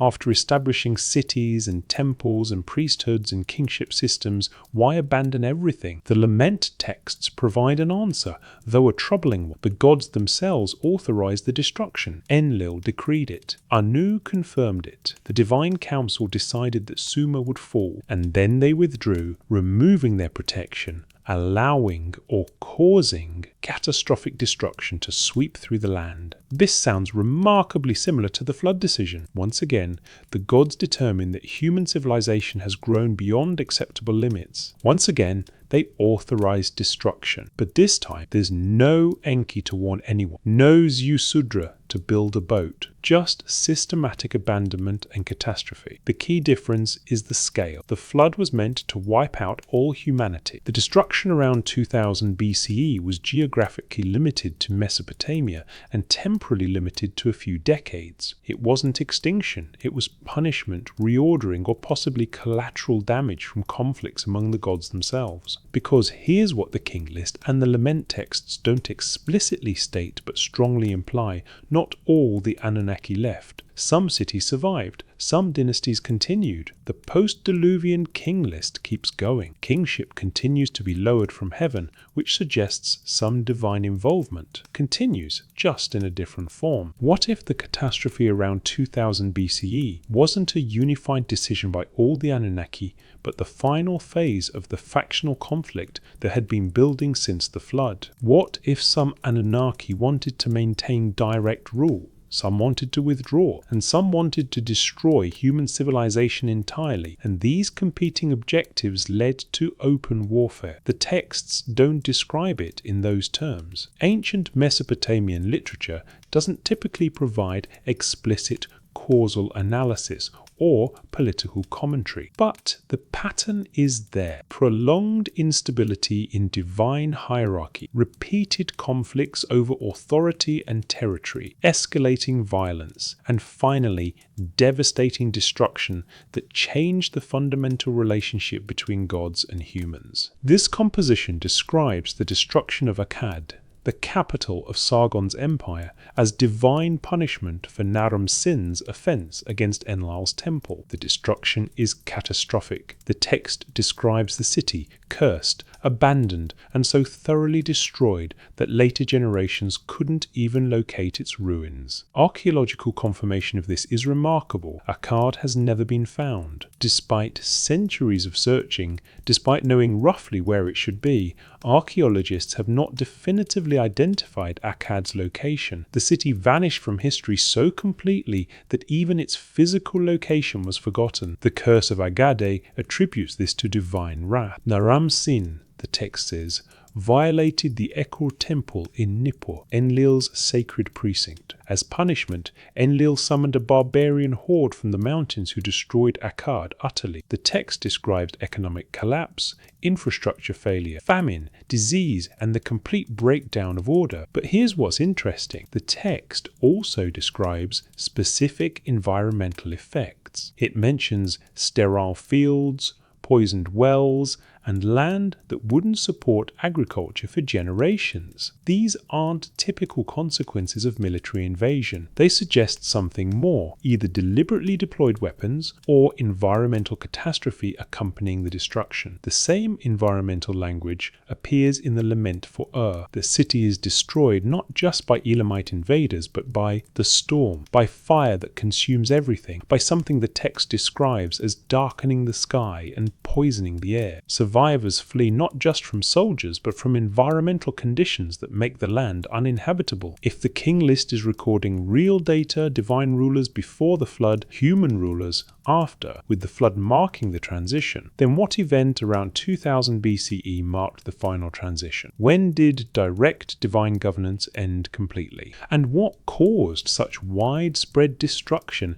that it's still documented in text written generations after the fact? The answer might lie in what multiple texts reference, but never fully explain, the weapons deployed during the final conflict. The texts don't call them weapons explicitly. They call them storms, winds, fires, and divine decrees. But they describe effects that go beyond anything conventional Bronze Age warfare could produce. And if we take the text seriously as documentary evidence rather than pure mythology, we have to ask, what were the Anunnaki capable of? What technologies or methods did they possess? And what happens when those capabilities are turned against each other or against the human populations caught between them? The catastrophe of 2024 BC. Several ancient sources suggest that a major catastrophe struck the Near East around 2024 BCE, though the exact date varies slightly depending on which chronology you follow. The fall of the third dynasty of Ur is dated to approximately 2004 BCE by most scholars. The destruction of Akkad falls somewhere between 2000 and 2005 BCE. Geological and archaeological evidence points to widespread urban collapse, population displacement, and environmental stress across Mesopotamia during this period. The Sumerian lamentation texts written in the aftermath describe what they witnessed with disturbing specificity. The lament for Sumer and Ur is among the longest and most detailed. It's preserved in multiple copies from Old Babylonian period sites, meaning it was copied and recopied for centuries after the events it describes. The composition runs over 500 lines, organized into 11 sections or songs, each focusing on different aspects of the destruction. The lament begins by establishing that what happened wasn't accidental or the result of ordinary human warfare. The text explicitly states that Enlil, the supreme god, decreed Sumer's destruction. Enlil called the storm. The people mourn. Exhilarating winds he took from the land. The people mourn. Good winds he took away from Sumer. The people mourn. He summoned evil winds. The people mourn. The word translated as evil winds is imhul in Sumerian. This phrase appears repeatedly throughout the lament literature. It's not a metaphor for enemy armies. Those are described separately using different terminology. The imhul is treated as a distinct phenomenon, something environmental or atmospheric that accompanied the military destruction but was separate from it. The text describes the effects of this evil wind with clinical precision. It covered the land like a garment. It blanketed the earth like thick cloth. Those exposed to it became sick. Livestock died. Water sources became contaminated. The text says heads were laid low. Bodies were scattered. The storm prostrated the living and the dead alike. This doesn't sound like conventional warfare. Soldiers kill the living, not the dead. A military campaign doesn't prostrate corpses. Something else is being described, something that affected everything in its path, regardless of whether it was alive or already deceased. The lament continues. The storm ordered by Enlil in hate, the storm that wears away the land, covered like a cloth, wrapped it like a linen garment. The language consistently uses covering, wrapping, blanketing, suggesting something that spreads over an area rather than moving through it. Further along, the text describes the aftermath. Inside it there is death, outside it there is death. Inside we die from famine, outside we die from Elamite weapons. In the weak and the strong perished from hunger. Mothers and fathers who stayed in their houses were overcome by fire. Young and old lying in the street were all overcome by fire. The streets where they strolled lay empty. Note the progression. Death inside from famine, death outside from enemies. Then fire that overcame people in their houses and in the streets. This is a multi-stage catastrophe with different mechanisms killing different populations. And the fire is described strangely. It overcomes people. It doesn't burn buildings. They're not fleeing from a conflagration. They're dying where they stand or sit. The lament for adds additional detail. On the plain the grass grew sparse. Dead gods lay scattered. Large trees were uprooted. The birds and wildlife had left. The environmental collapse described here goes beyond immediate battle damage. Grass doesn't become sparse overnight from warfare. Trees aren't uprooted by invading soldiers. Birds and wildlife fleeing in mass suggests environmental contamination or conditions that made the land uninhabitable for extended periods. Most troubling is this passage. The good house was thrown into dust. Dust clouds came from where the good houses had been. The palace built for pleasure was turned into a pitiful place. The people mourn. The people groan. The people make their rounds. Dust clouds from where houses had been. Not rubble, dust, as if structures had disintegrated or been pulverized rather than simply demolished. The lament for Sumer and provides an even more comprehensive picture because it describes not just but multiple cities suffering similar fates. In the people groan. In Akkad, the people groan. In Eridu, the people groan. In Nippur, the people groan. The destruction wasn't localized to one city. It affected the entire region. The text also describes divine abandonment. Enlil let the Elamites enter the great gates. Like a swallow they flew from the city. The gods who ate not the food of that city, who drank not the water of that city, the gods who received not the gifts, who ate not the offerings, who drank not the libations, they went away. They moved to the mountain. The gods evacuated before the destruction. They withdrew to the mountain, whether literal mountains or a metaphorical distant location. And they did so deliberately, refusing the food and offerings that would require them to stay and protect their people. This is described as abandonment, and the text presents it as traumatic betrayal. The Curse of Agade, though focusing on Akkad specifically, uses similar language. It describes Naram Sin's offense. destroying Enlil's Eka temple and the punishment that followed. Enlil summoned the Gutians, a mountain people who invaded and devastated the land. But beyond the military invasion, the text describes something else. For the first time since cities were built and founded,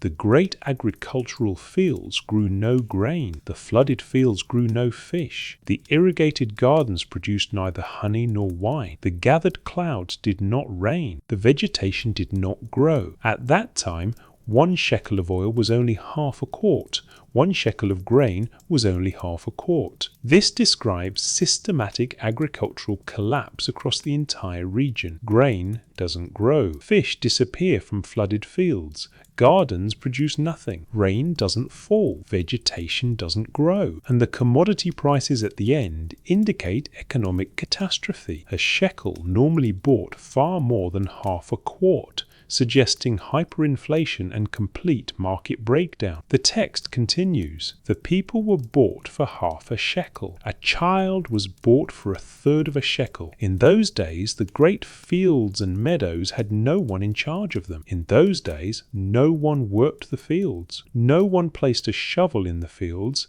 No one cared for the irrigation ditches. The fields grew nothing but weeds. This isn't just temporary disruption. This is multi-year or even multi-decade abandonment. Fields don't grow, nothing but weeds, after a single season of neglect. It takes years for agricultural land to revert to wild vegetation. The text is describing prolonged depopulation and environmental breakdown. Then comes perhaps the most troubling passage. At that time, because of Eka, Enlil cursed Akkad with a terrible curse. City, you who dared assault the Eka, who dared spread your wings over my bird like a snaring net, who devoured offerings from the temple like a savage lion. For this may your canal be filled with earth and no water flow. May your plains that grow grain instead grow only weeds. May that city never rebuild. Let it be as if it never existed. And it worked. Akkad was never rebuilt. Later generations searched for it and couldn't find it. The city that Sargon established, that dominated Mesopotamia for over a century, simply vanished from the landscape. Archaeological excavations have identified possible locations, but no definitive proof. The curse, whatever it represents, literally or metaphorically, was fulfilled. Now, mainstream scholarship explains all of this in conventional terms. The fall of the 3rd dynasty of Ur is attributed to Elamite invasion from the east. The collapse of Akkad is attributed to internal instability and external pressure from mountain peoples. The environmental descriptions are read as poetic exaggeration or as records of drought and climate change that archaeological and geological evidence confirms affected the region during this period. These explanations hold weight. The Elamites did invade. There was climate disruption around 2000 and 2000 BCE. Political instability did lead to collapse, but these explanations don't fully account for the specific language in the texts.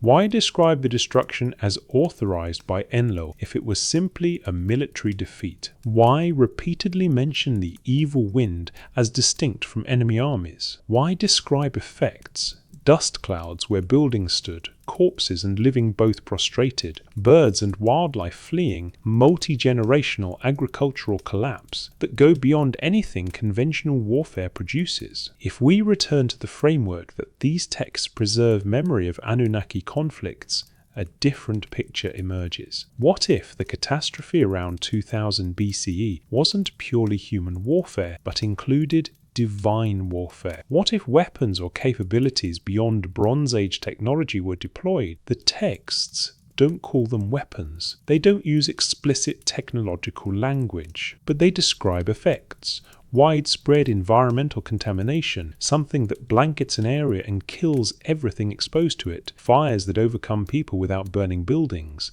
land that remains uninhabitable for decades, and cities so thoroughly destroyed that even their locations are forgotten. Alternative researchers have suggested that these descriptions match effects of radioactive fallout or directed energy weapons or some other advanced technology. Mainstream scholars dismiss this as speculative fantasy with no physical evidence. But physical evidence from this period does exist.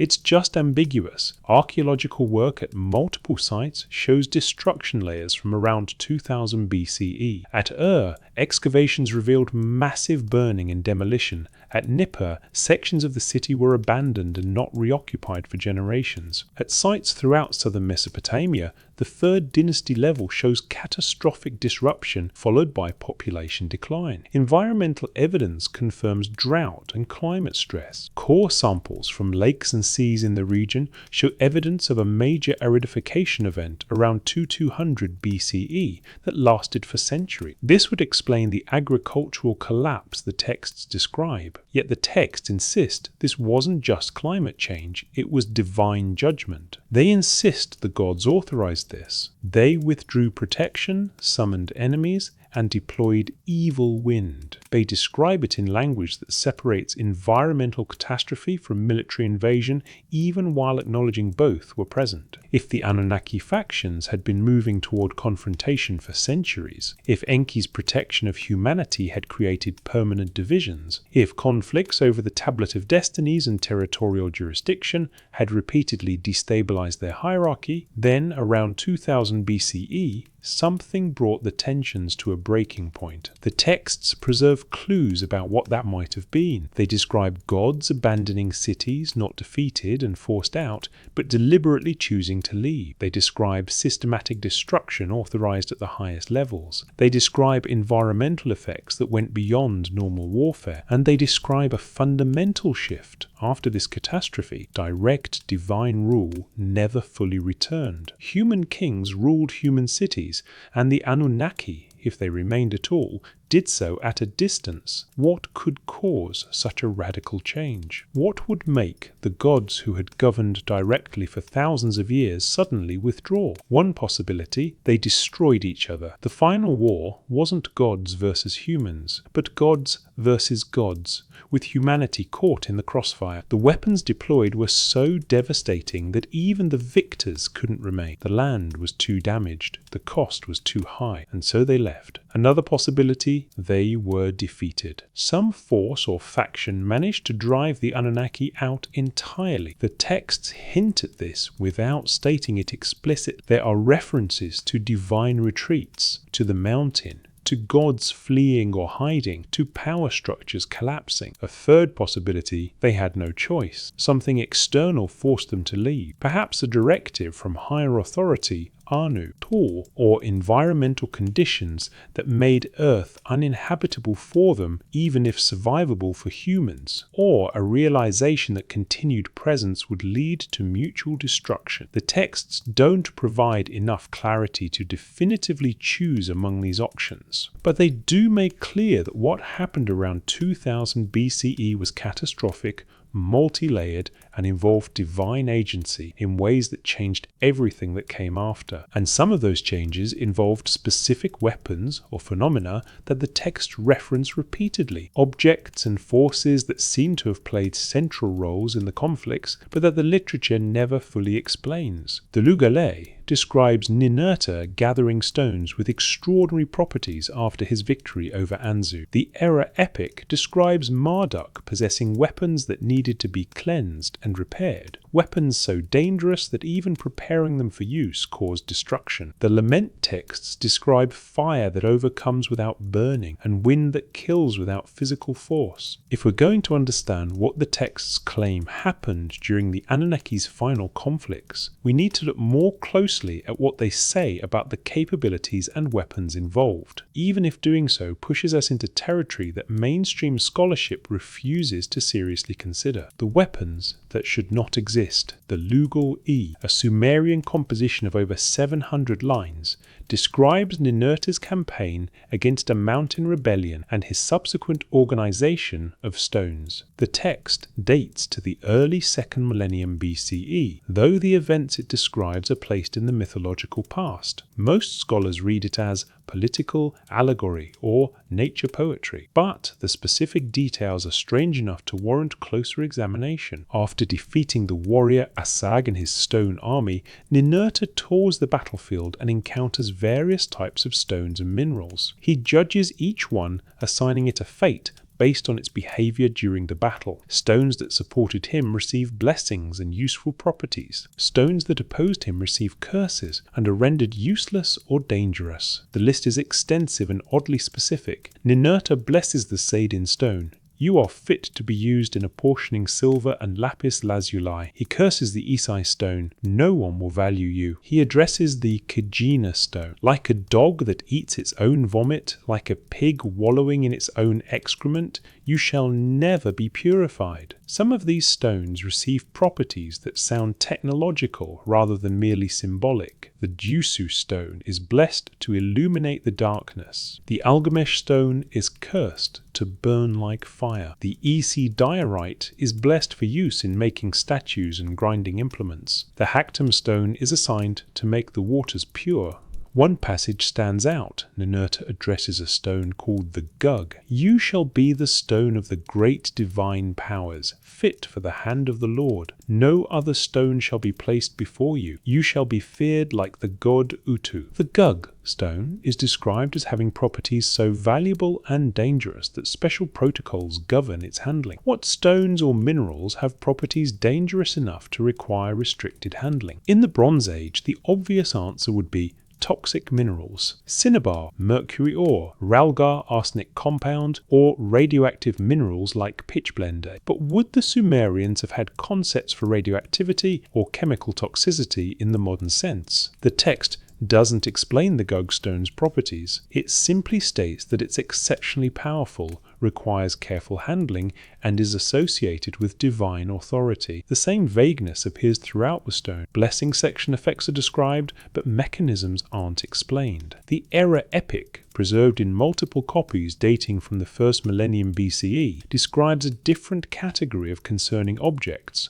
Marduk's weapons. The narrative begins with Era, god of plague and violence, plotting to seize power while Marduk is distracted. Era's advisor, Isham, suggests that Marduk's weapons, the Sabiti, 7 powerful objects or beings, have become neglected and need maintenance. Era uses this as an opening. He tells Marduk, your weapons have become weak. They need to be restored. You must take them to the divine craftsman to be purified and sharpened. Leave your throne temporarily. Go to the place where weapons are renewed. Marduk, troubled by Era's description of his weakened weapons, agrees. He leaves Babylon to have the weapons properly maintained. The text describes this process in language that suggests metallurgical work, heating, hammering, purifying, but also uses terms that don't quite match conventional Bronze Age metalworking. While Marduk is absent, Era seizes power and unleashes catastrophe. He destroys cities, slaughters populations, and deliberately creates chaos. The destruction is widespread and excessive. Isham, Era's own advisor,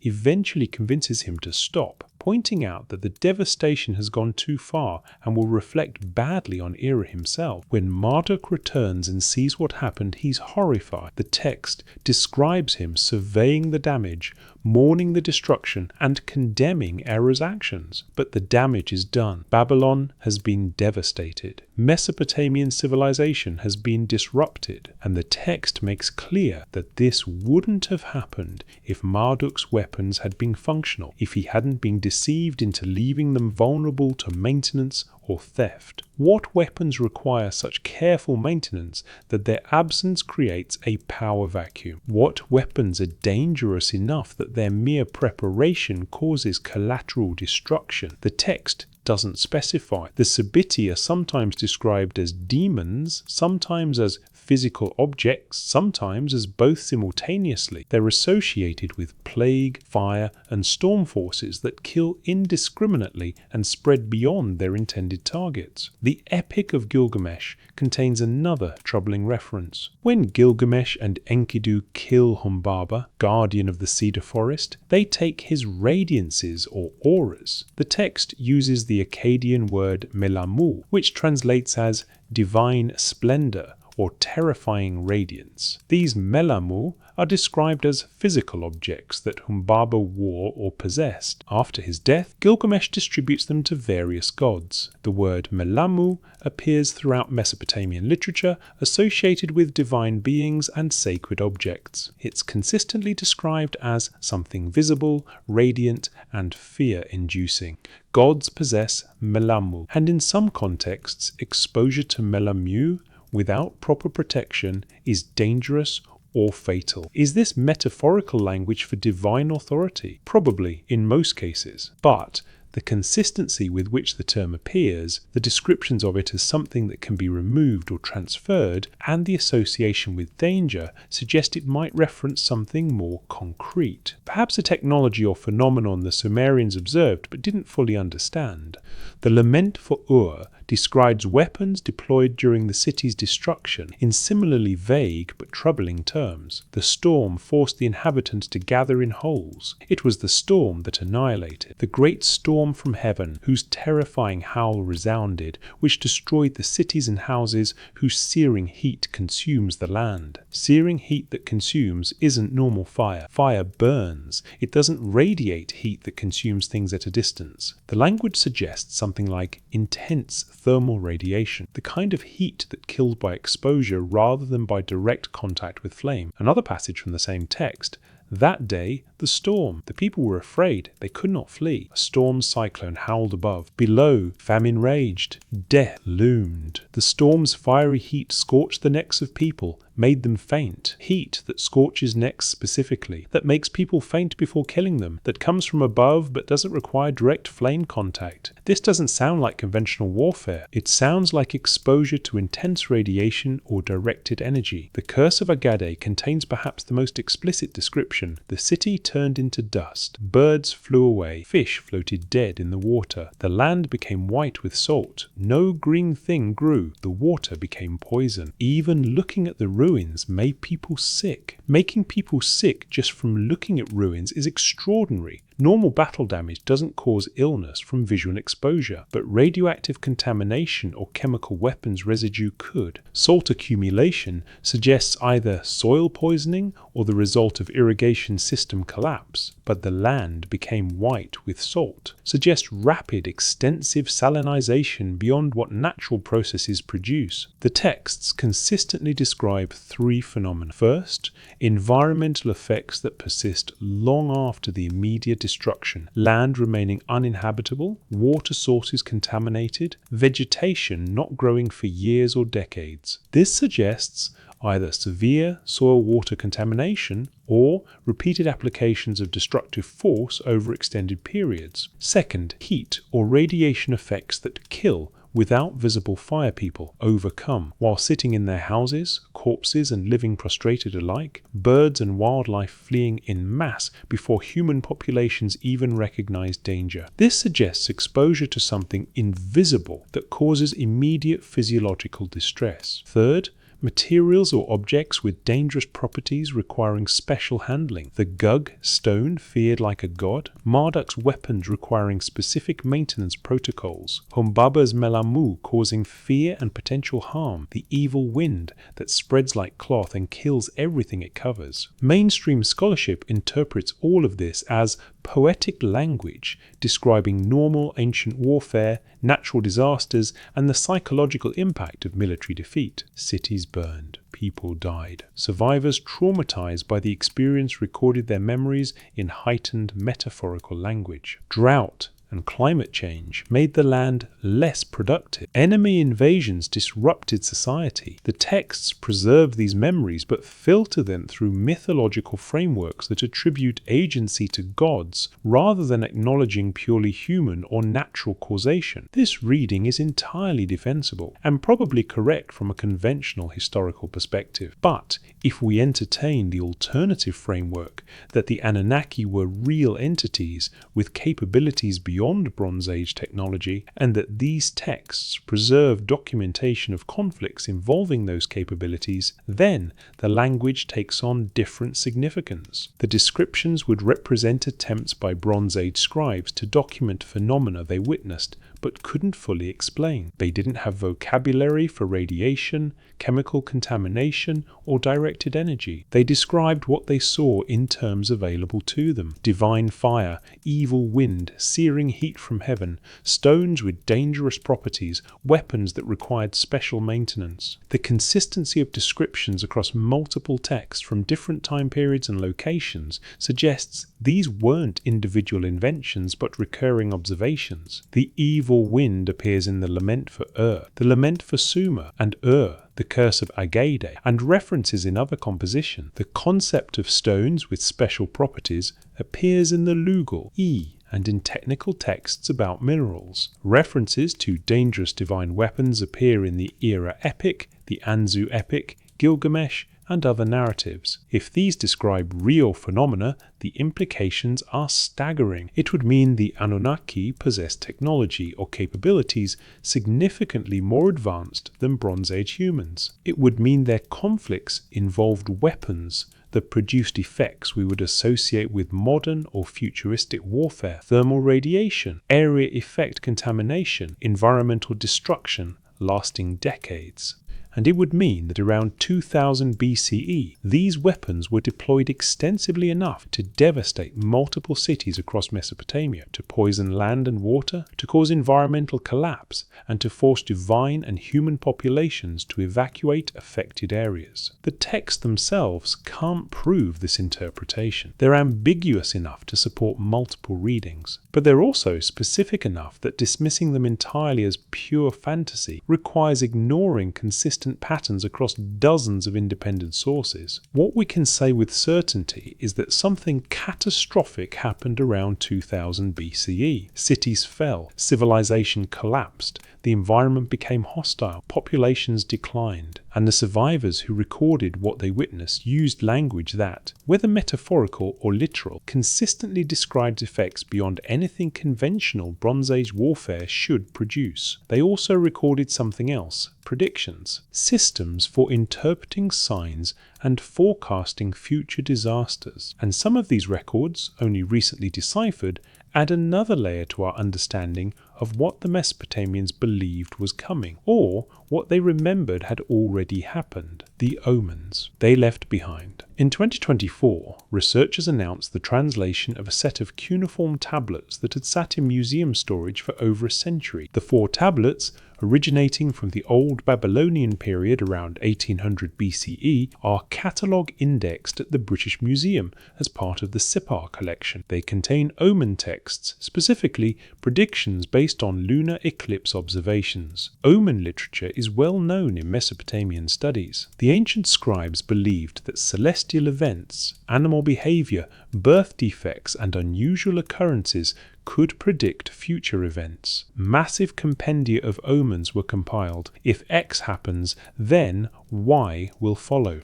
These texts formed a major component of Mesopotamian scholarship and were copied and studied for over 2,000 years. The newly translated tablets are significant because they focus exclusively on lunar eclipses and their predicted consequences. The format is consistent. If an eclipse occurs in specific month and specific astronomical details, then specific disaster will follow. The predictions are not optimistic. Nearly every entry predicts catastrophe. A king will die. A city will be destroyed. Plague will come. The land of Elam will be destroyed. A dynasty will end. The harvest will fail. One entry reads, "If an eclipse becomes obscured from its center all at once and clear all at once, a king will die. Destruction of Elam." Another, "If an eclipse begins in the south and then clears in the north, downfall of Subartu and Akkad." A third, "If an eclipse occurs on the 14th day, the king will die, and rain will devastate the land." The specificity is notable. These aren't vague prophecies. They name specific regions: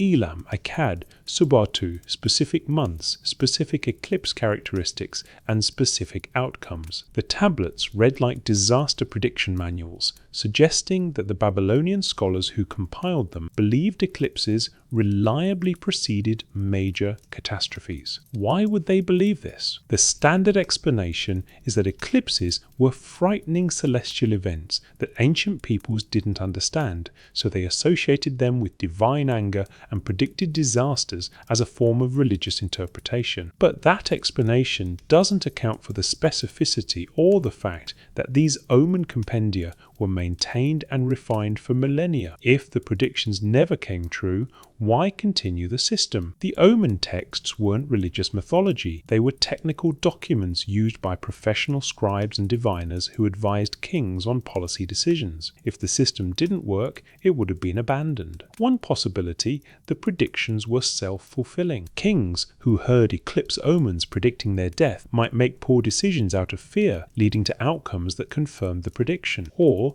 rival factions might use eclipse omens as justification for rebellion or assassination, creating the predicted disasters. Another possibility, the omens were pattern recognition from historical data. If major disasters had genuinely occurred following certain types of eclipses in the past, then predicting similar outcomes for similar eclipses would be rational, not magical thinking, but empirical observation of correlations.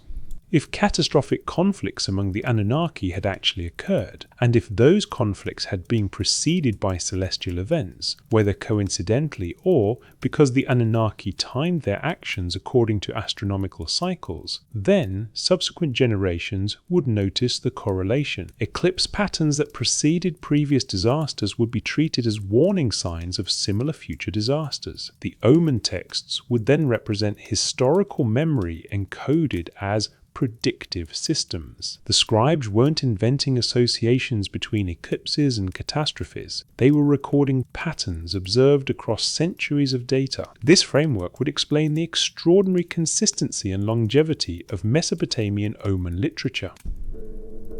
The Great Omen series, Enuma Anu Enlil, containing over 7,000 omens organized into 70 tablets, was maintained from the Old Babylonian period through the end of Cuneiform civilization, nearly 2,000 years of continuous copying, study, and refinement. If these were just superstitions, why invest such enormous scholarly effort for so long? But if they represented legitimate pattern recognition from historical disaster data, even if the mechanisms weren't understood, then the investment makes sense. The newly translated Eclipse Omen tablets add specific detail to what earlier generations believed they had learned. Certain eclipse patterns preceded "the king will die" events. Other patterns preceded citywide destruction. Still others preceded regional catastrophes affecting multiple territories. Were they right? Did eclipses actually predict disasters? Or was this confirmation bias and selective memory? We don't have enough historical data to test the correlations. We know major disasters occurred. The fall of Ur, the collapse of Akkad, the destructions described in the lament texts. We know eclipses occurred throughout this period. They're predictable astronomical events, but we don't have precise enough dating for most Bronze Age events to correlate specific eclipses with specific disasters. What we do have is evidence that the Mesopotamians themselves believed the correlation was real, invested enormous resources into tracking it, and developed sophisticated astronomical observation systems specifically to predict eclipses and interpret their implication. The Mal Apen tablets, dating to around 1000 BCE but containing earlier material, document detailed astronomical knowledge including eclipse prediction methods, planetary positions, and star catalogues. The Babylonians could predict lunar eclipses with reasonable accuracy centuries before the Greeks. They tracked these events not for abstract scientific interest, but for practical omen interpretation, to warn kings of dangers and to time important decisions. If the Anunnaki conflicts had left survivors with traumatic memories of catastrophic destruction preceded by celestial signs, those survivors would absolutely develop systems to watch for similar signs in the future. The Omen texts would represent institutional paranoia based on historical experience. It happened before when we saw X in the sky, so we watch for X to warn us if it might happen again. The fact that major catastrophes stopped occurring after around 2000 BCE, or at least stopped occurring at the scale and with the characteristics described in the lament texts, might explain why the Omen system gradually became less urgent. By the Neo-Assyrian and Neo-Babylonian periods, Omen texts were still copied and studied, but they were scholarly exercises preserving ancient learning rather than active disaster prediction systems facing imminent threats. The disasters they warned against, divine abandonment, evil winds, cities reduced to dust, land becoming uninhabitable, had become historical memories rather than present dangers. The Anunnaki wars, if they happened, were over. The omens remained as reminders, as warning systems for threats that no longer manifested, as institutional memory of a time when the sky really did herald catastrophe. But here's what we can't ignore. The Omen texts exist. The eclipse tablets predicting destruction exist. The astronomical observation systems tracking celestial events exist. And they all cohere around a central claim that previous generations witnessed correlations between sky events and terrestrial catastrophes, severe enough that subsequent generations built elaborate systems to watch for repetition. Whether those catastrophes were purely human and natural, or whether they involved conflicts among technologically advanced Anunnaki, the fact remains. Something happened that was severe enough to traumatize Mesopotamian civilization for millennia afterward. And the texts describing those events, when read together rather than in isolation, tell a surprisingly coherent story, if you're willing to consider that story as something more than pure mythology. 3. Interpretations of a final war. We've examined the tablets. We've looked at the flood decision and Enki's descent. We've traced the theft of the Tablet of Destinies through multiple narratives.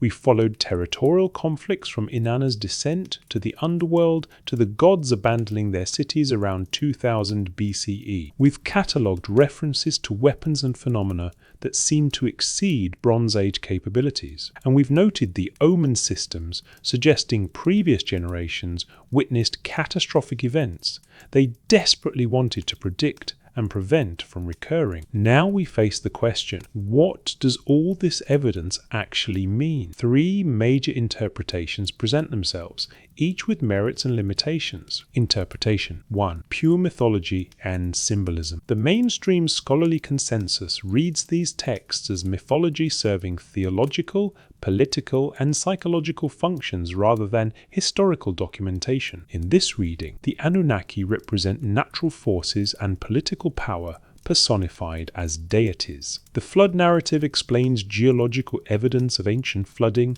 and provides theological justification for human mortality and suffering. The conflicts between gods represent political tensions between city-states and their competing patron deities. When Ur and Uruk fought, the scribes described it as conflict between Nanna and Inanna. The Tablet of Destinies represents political legitimacy. Its repeated theft symbolizes dynastic instability and the constant threat of usurpation in Bronze Age kingdoms. The weapons with impossible properties are poetic exaggeration of normal warfare, amplified by trauma and the need to explain devastating defeats as divine judgment rather than military weakness. The environmental descriptions in lament texts document real drought and climate change around 2000 and 2000 BCE, but filtered through religious interpretations that attributed natural disasters to divine anger. The evil wind was probably dust storms, famine, and disease following ecological collapse, not anything supernatural or technological. The Omen texts represent early attempts at pattern recognition and predictive systems, mixing real astronomical observation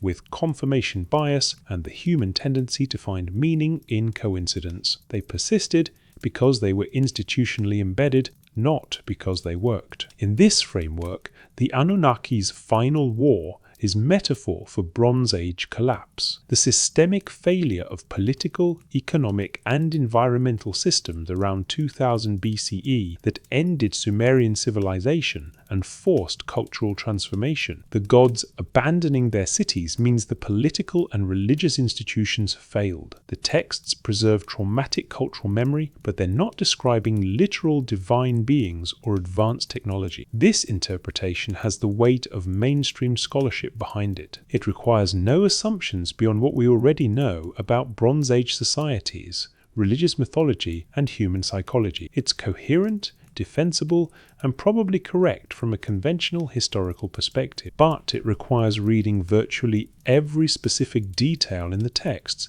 as metaphorical. The gods aren't real beings, they're personifications. The weapons aren't real objects, they're poetic amplification. The catastrophes aren't unique events, they're normal warfare and climate change described in heightened religious language. The omen systems aren't based on real correlations, they're superstition. This isn't impossible. Mythology does exactly this. It takes real events and human experiences and encodes them in narrative frameworks featuring supernatural actors. But it does require assuming that nearly everything the texts describe didn't happen as described. Interpretation 2. Encoded wisdom and esoteric knowledge. A middle position reads the texts as containing legitimate ancient knowledge, but encoded in symbolic language for preservation and restricted access. In this reading, the Anunnaki represent real knowledge about cosmic principles, natural laws, or psychological processes. The flood narrative encodes information about cyclical catastrophes and how to survive them.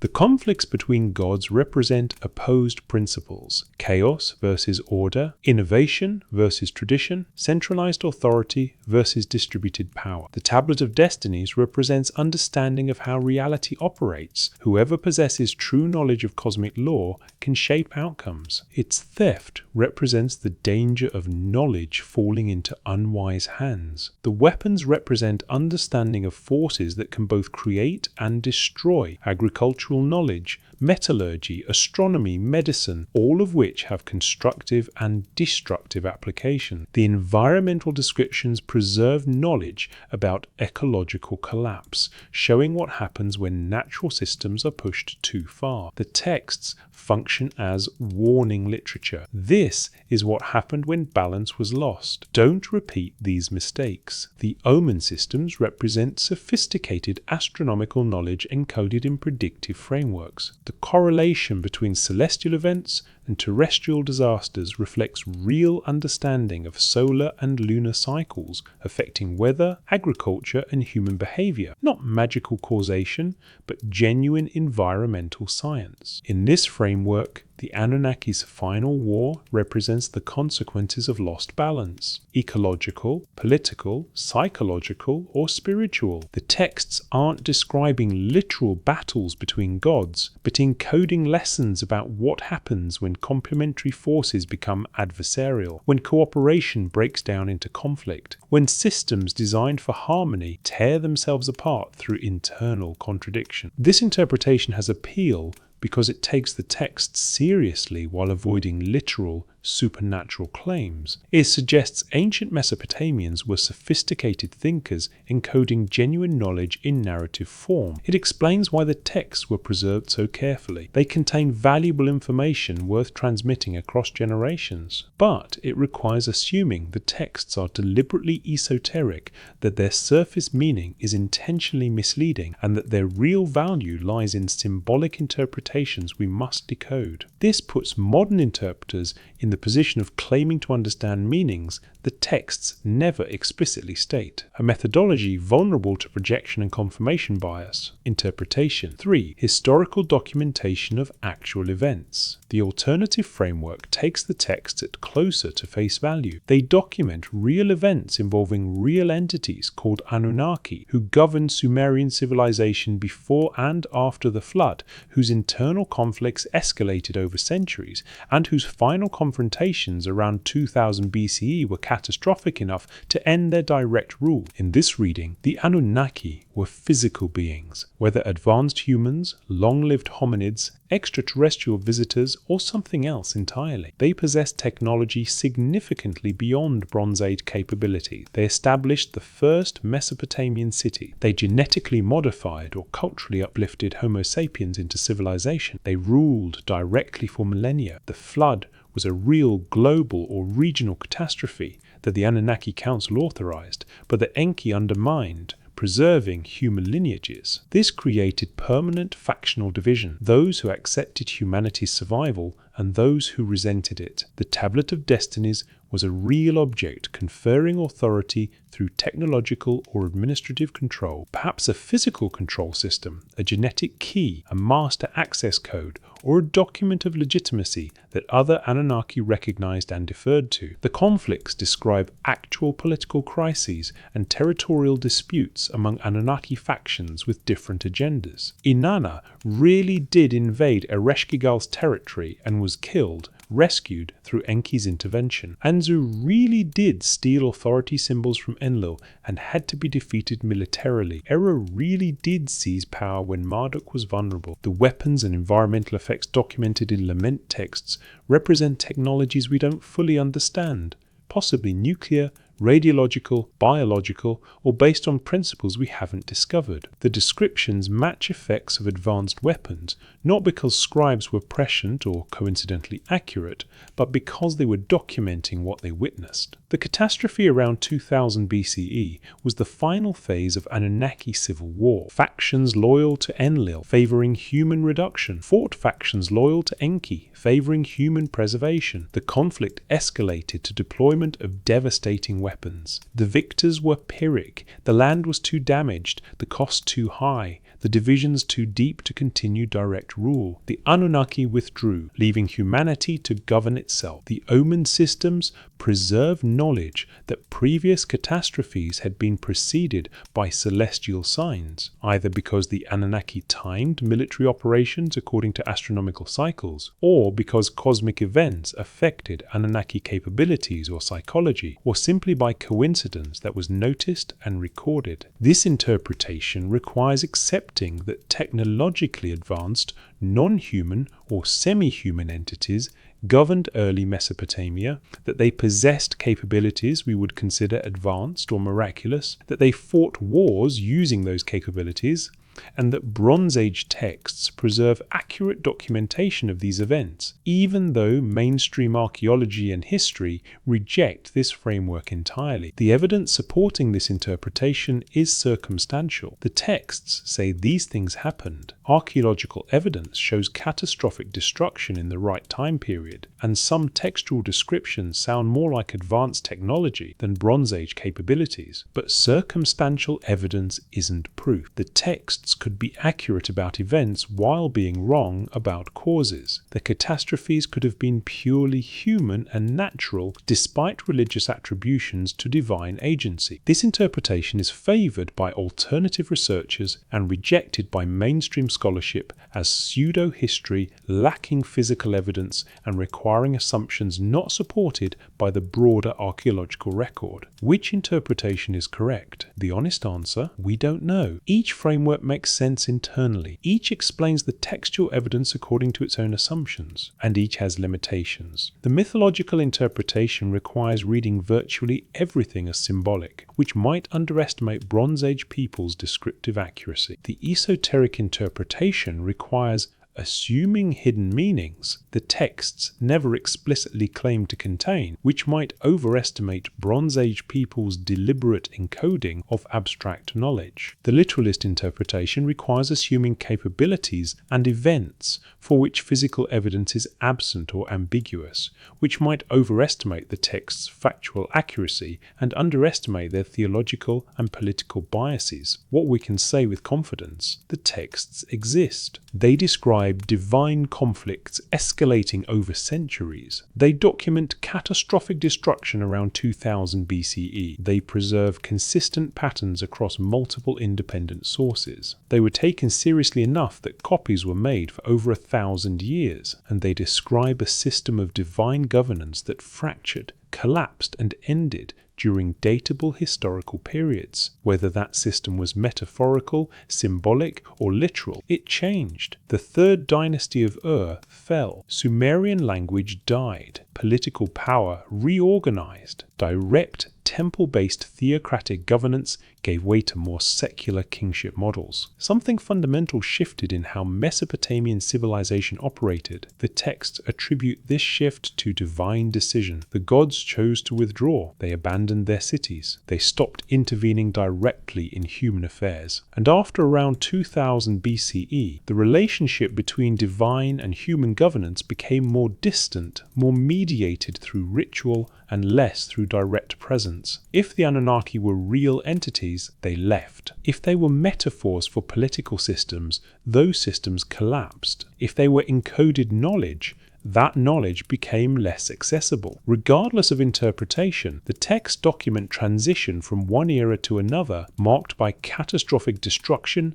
and permanent change. And they preserve that documentation so insistently, so specifically, and so consistently that future generations, including us, would know something happened. Something that mattered, something that shouldn't be forgotten. The silence that followed. Return with me to that climate-controlled vault beneath the University of Pennsylvania Museum. The tablet sits in its archival housing, the same temperature, the same humidity as when we first encountered it. CBS 1063, fragments of the Eridu Genesis, preserved for 3,600 years. But now you've seen it in context, not as an isolated curiosity, but as one piece in a much larger archive. Thousands of tablets spread across dozens of museums, all telling parts of the same story. A story about gods who ruled directly, who fought among themselves, whose conflicts escalated until around 2000 BCE. Something catastrophic happened that changed everything. The archaeological record confirms the change. After the third dynasty of Ur collapsed,